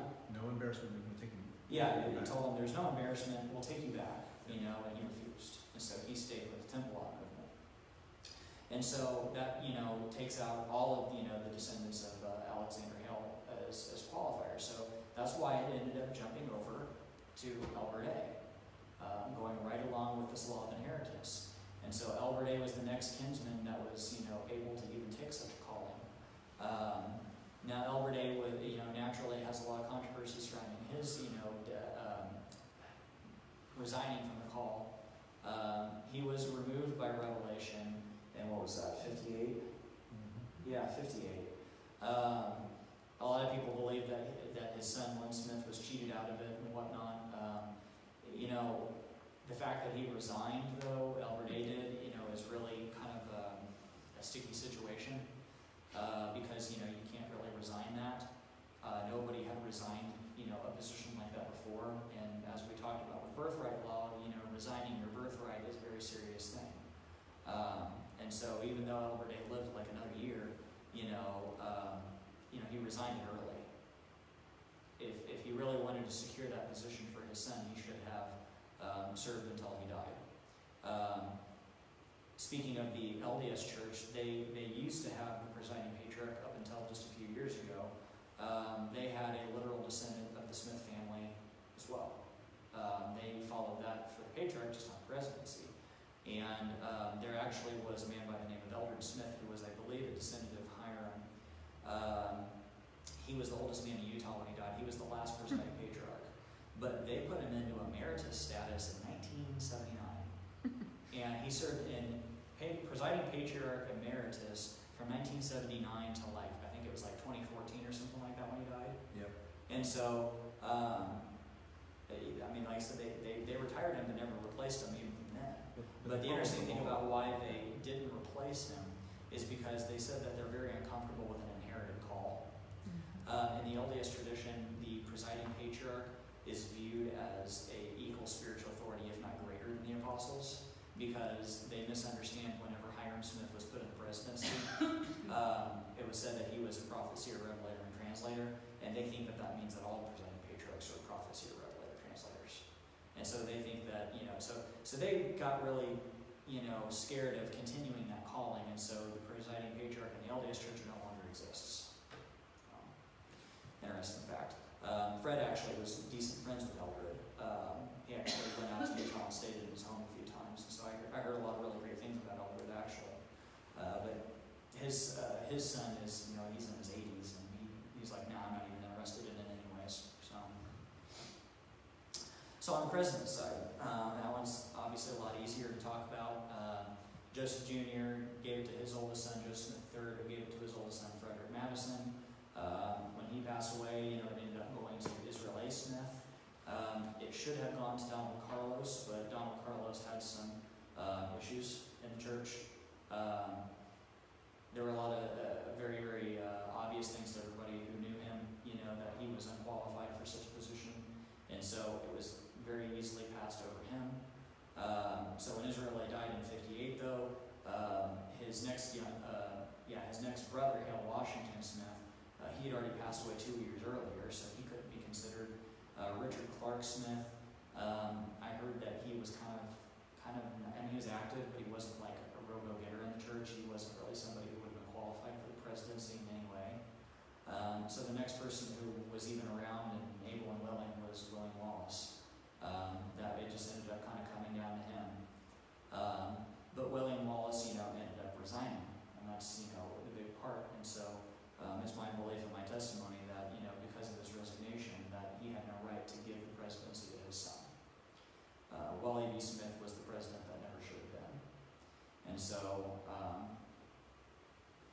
a lot of people are really, really itchy and waiting to replace Wally B. when he dies, and How old is he now? Huh? How old is he now? He's about 87, 86, 85. I don't know actually. If I have he's his. 29. Oh, if he's born in 29. Oh, I do have it up there. Yeah, you're right. He's 1929. I was looking at my I notes. didn't know, wow, he's at 80. He's 89 this year. Yeah, 80. Next year. I didn't know he's that old. Yeah. I was wondering also why you didn't put Rocheville on there. Well, I have his notes up here. By all purposes, Rocheville could have possibly received it rightfully because there was nobody else in the Smith family that could have taken it, and him being probably in the tribe of Ephraim, if God really called him, then God really called him. So, What? no, go ahead. I was just going to say you should talk about Yeah, it's the next slide. Okay. So, you know, I mean, Roy Chaville, I mean, it's like, it seemed like he did some really great stuff in the beginning and then went off the rails. And so, for all I know, he might have actually been called God. I don't know. I didn't know the man. Actually, I've learned a lot of information about him just recently, and it wasn't until the very end that he succumbed to what the presidency, or what the liberals were trying to do to him. He actually fought against position papers. He fought against the law that very stringently. He made very good arguments for it, and he was very much in favor of the restoration doctrine. It wasn't until the very end he ended up succumbing to what they did. Yeah. Yeah, so you know, the fact that Albert resigned, you know, that's why I just kind of told people, you know, for all I know, Roy was the rightful person. So that kind of, you know, brings us to today. And so I put on here a lot of other people that, you know, we know in contemporary time here. You know, the Restoration branches, they talk about this guy Ike, you know, which is the grandson of Israel A. They get a lot of urban legends about Ike getting set apart by his grandpa, you know, Israel A. whenever he was a child, and he was going to eventually succeed the church. Well, first of all, you can't succeed, or you can't appoint somebody to succeed you in the future. You can only appoint your own successor. It doesn't work like that. I don't think any such thing ever happened anyways. But his father was passed over for presidency for reasons of transgression anyways, and so that would have written him out anyways. It just wouldn't have worked. And then, you know, you get over on this right side here. I kind of put in some Albert A's son. I don't remember why I put it, just kind of for reference. You know, Albert A did have another son. Not sure why he was also passed over. Might not have been interested, but you get to that Arthur Marion that I talked about leaving for the temple. That is the father of Joseph Frederick Smith, the one who is the, I guess, president in waiting for the Brazil movement. But, you know, as I pointed out to you guys, you know, Arthur refused to come back to the church. You know, he had a position that was laying wait for him at every opportunity, and he refused it. And so, you know, if Arthur had come back, the presiding patriarch's office would have been his. After Frederick Alexander was removed, it would have been Arthur Marion in terms of birthright law. And so,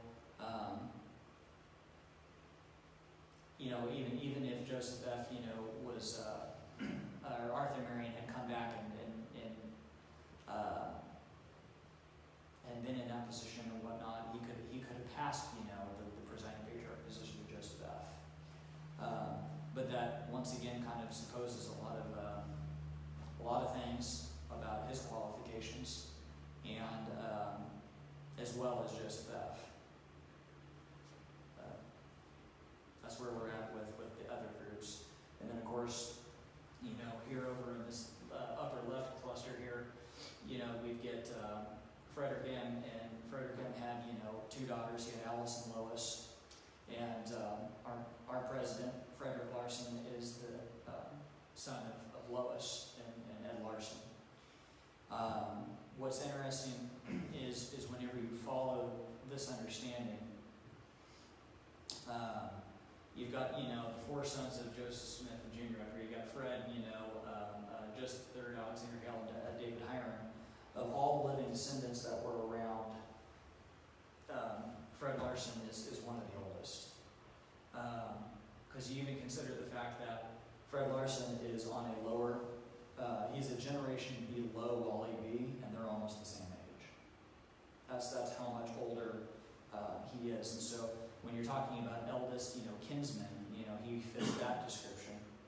But what's really interesting is because of all this research, I had asked, you know, a great privilege to be able to read, you know, Ed Larson's Patriarchal Blessing, and I ended up coming to find out that Fred didn't have it, and so Fred ended up calling over to the COC archives, and he ended up getting his father's Patriarchal Blessing, and he gave me a copy of it. And in his Patriarchal Blessing, he is told that he is from the house of Ephraim.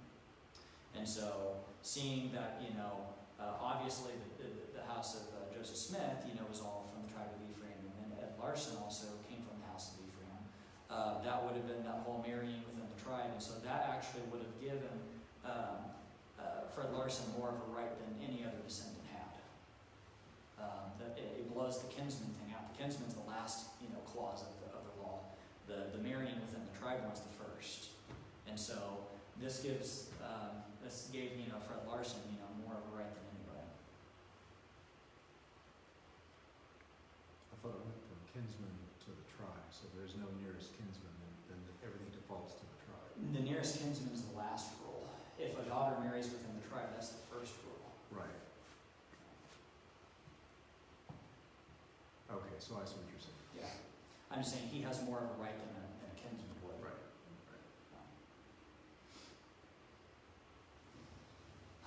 Discussion? Questions? I think you beat him down.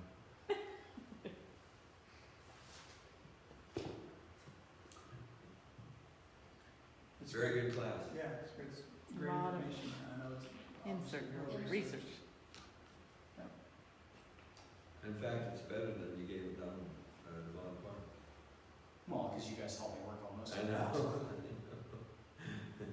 I remember I taught at Devon Park years and years ago, and I think it's yeah, it's over. Why don't we let you close? Oh, okay. Parting words? Parting words. Well, it's She once wants to again.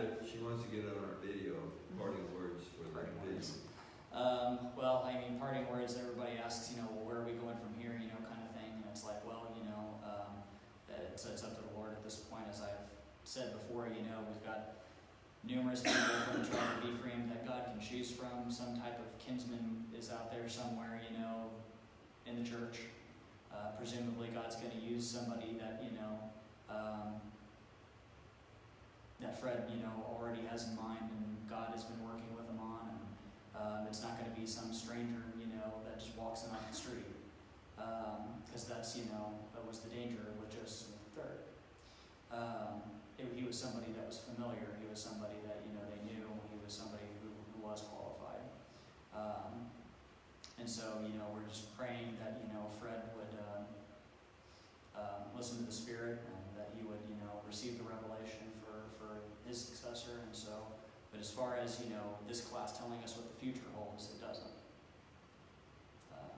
This just tells us where we are. someone worthy and willing. That's right. So, thank you.